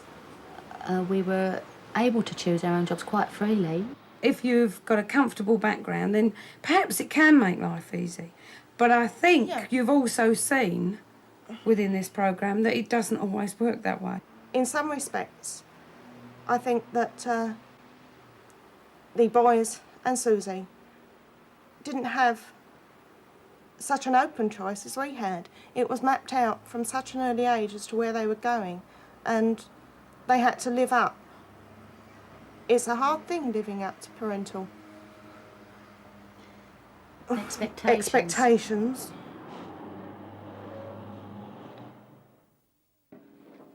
Before I'm old enough to get to job, I just walk around and see what I can find. Was going to be a film star, but now I'm going to be an electrical engineer, which is more to reality, really. I often say I'm saving to settle down with Yvonne. And then I think to myself, I might buy a car instead. Since 21, I've got married, had a couple of kids. And, well, I don't think there's anybody else I could have ever married except Yvonne. It gives me my life, really, because we're together, we have the children and everything. And what is it with Yvonne that you fell in love with? Her nature, really. She's always quiet and thoughtful, except when she's laughing. Tell me, do you have any girlfriends? Well, not many. What do you think about girls? Well, not much. When you decided to have the 5, did you want to have them close together? Yeah, because if you separate each kids, you'll say one is 15 and one is 6, and then there's such an age gap that they could never get on. They never grow up together, they won't know each other. Why did you want to have a large family? Well, I wouldn't really call it a large family. Well, I think it is large by average standards. Yeah. We just wanted 5 kids, you know, we got exactly what we want, 3 boys and 2 girls. So, I mean... You gonna have any more? No, it's exactly that. That's a handful, you know. Do you push your kids at school? Those that go to school already? No, I don't push them. I encourage them on what they come home, when they come home, and I come home in the evening. They tell me what they've done. You know, if they've done anything bad, I tell them where they've gone wrong. And if they want, what's the word? Not encouragement, praise for what they've done, then I'll give it to them if they've done well, yeah. Do you see maybe your kids are going to be smarter than you are? Oh, yeah, there's a couple of them already look like they're going to be smarter. How are you going to handle that? Keep them on my side. They say, where's your father then? You know, when your mum's out at work, instead of your father. And I just tell them I ain't got one.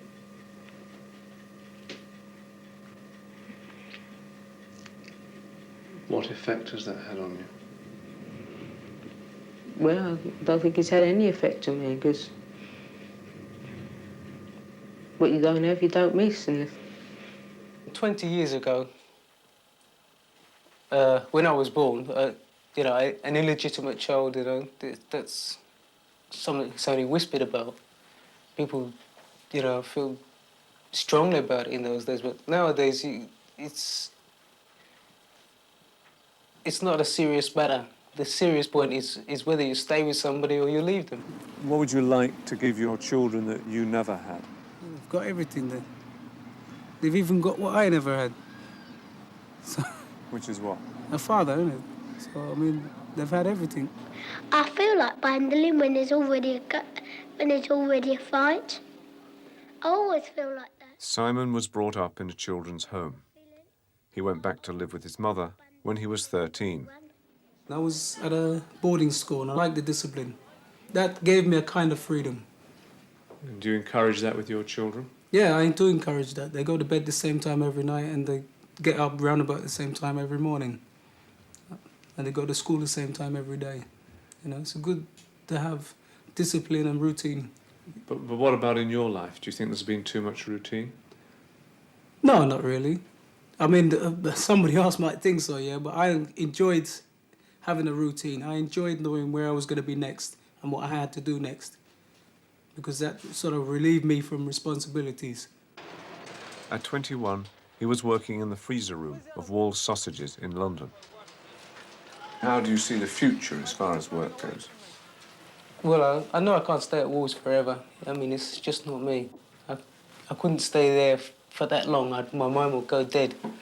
How long have I been there? About 8 or 9 years or something like that.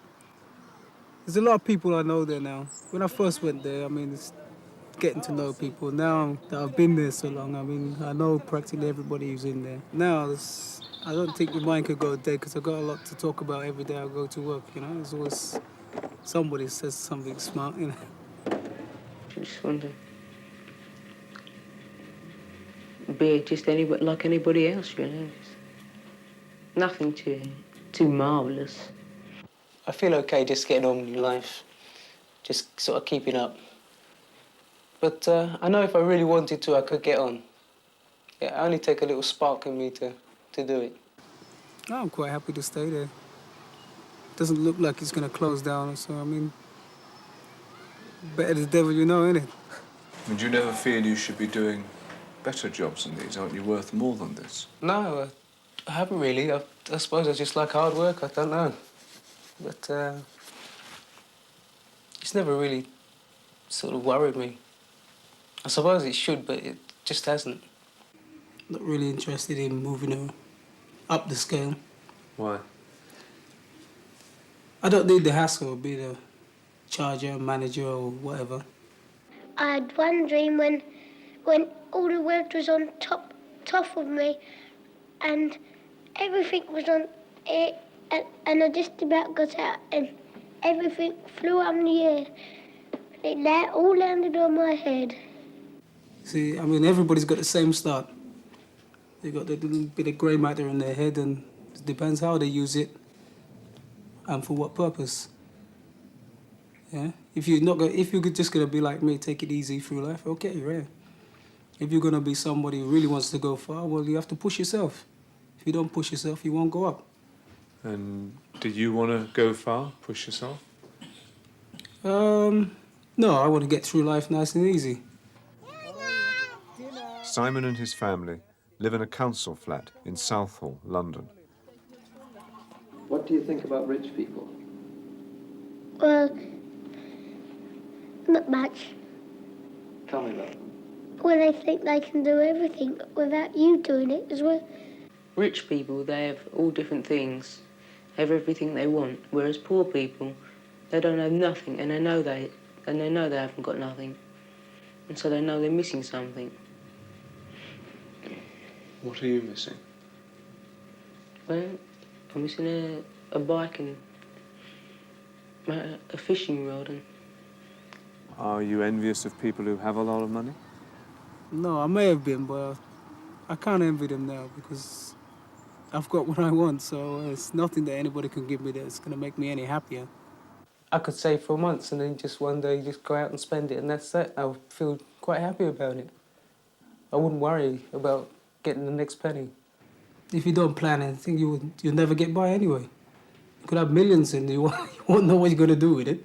If you just keep spending it, you have to know what you're spending.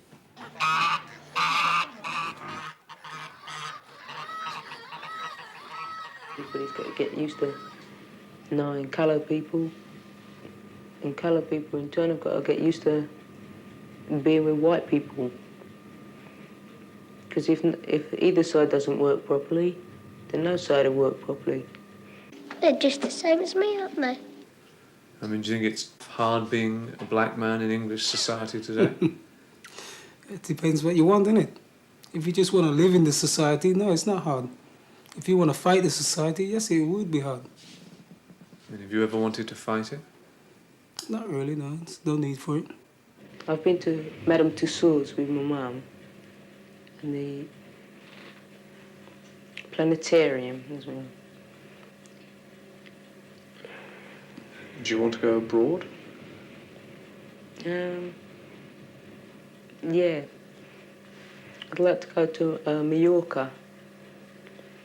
Take a couple of weeks out there from everything. Relax myself. I think I might like to sort of go out of this country, probably just for a holiday first, somewhere, anywhere, and then sort of think about settling down somewhere else. I mean, I could have got a job in some foreign parts, working for an packing firm. But when it came down to it, I didn't want to move. I didn't want to leave. So, I mean, I probably got a very narrow view of life, because I don't really like travelling. Does that worry you that you have that narrow view? Worry me? You keep asking me if things worry me. No. Does it concern you then? Yeah, that's a different word. No, not really. It doesn't really concern me. And what do you want for the future? Watching my kids grow up, and when they're growing up, maybe seeing their children grow up as well. Looking at some of the earlier films, it would seem that maybe you had a sad childhood. I mean, you didn't have a dad and you didn't have a lot of material things. No, I wouldn't really call that a sad life. It's a different life to somebody with everything or thinks they have everything, but I mean, it doesn't matter if you've got everything, all the material things in the world. I mean, you're not going to be happy anyway because you still want the next thing down the road.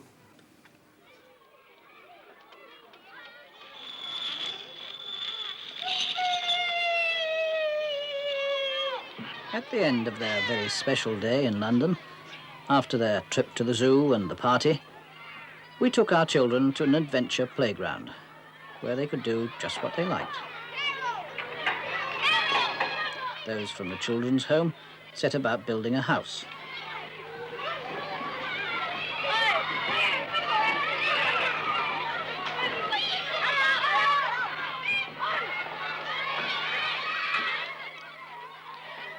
There's Nicholas.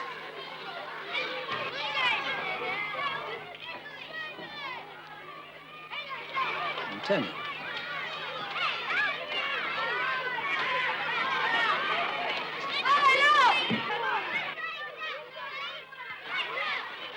Andrew.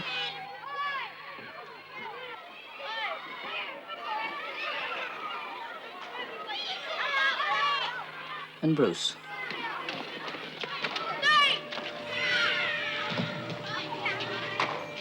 John.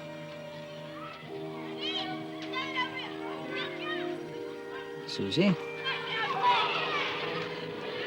Jackie and her friends.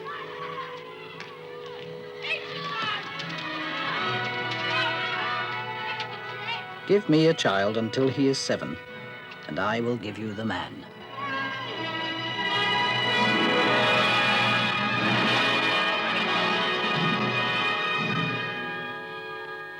This has been a glimpse of Britain's future.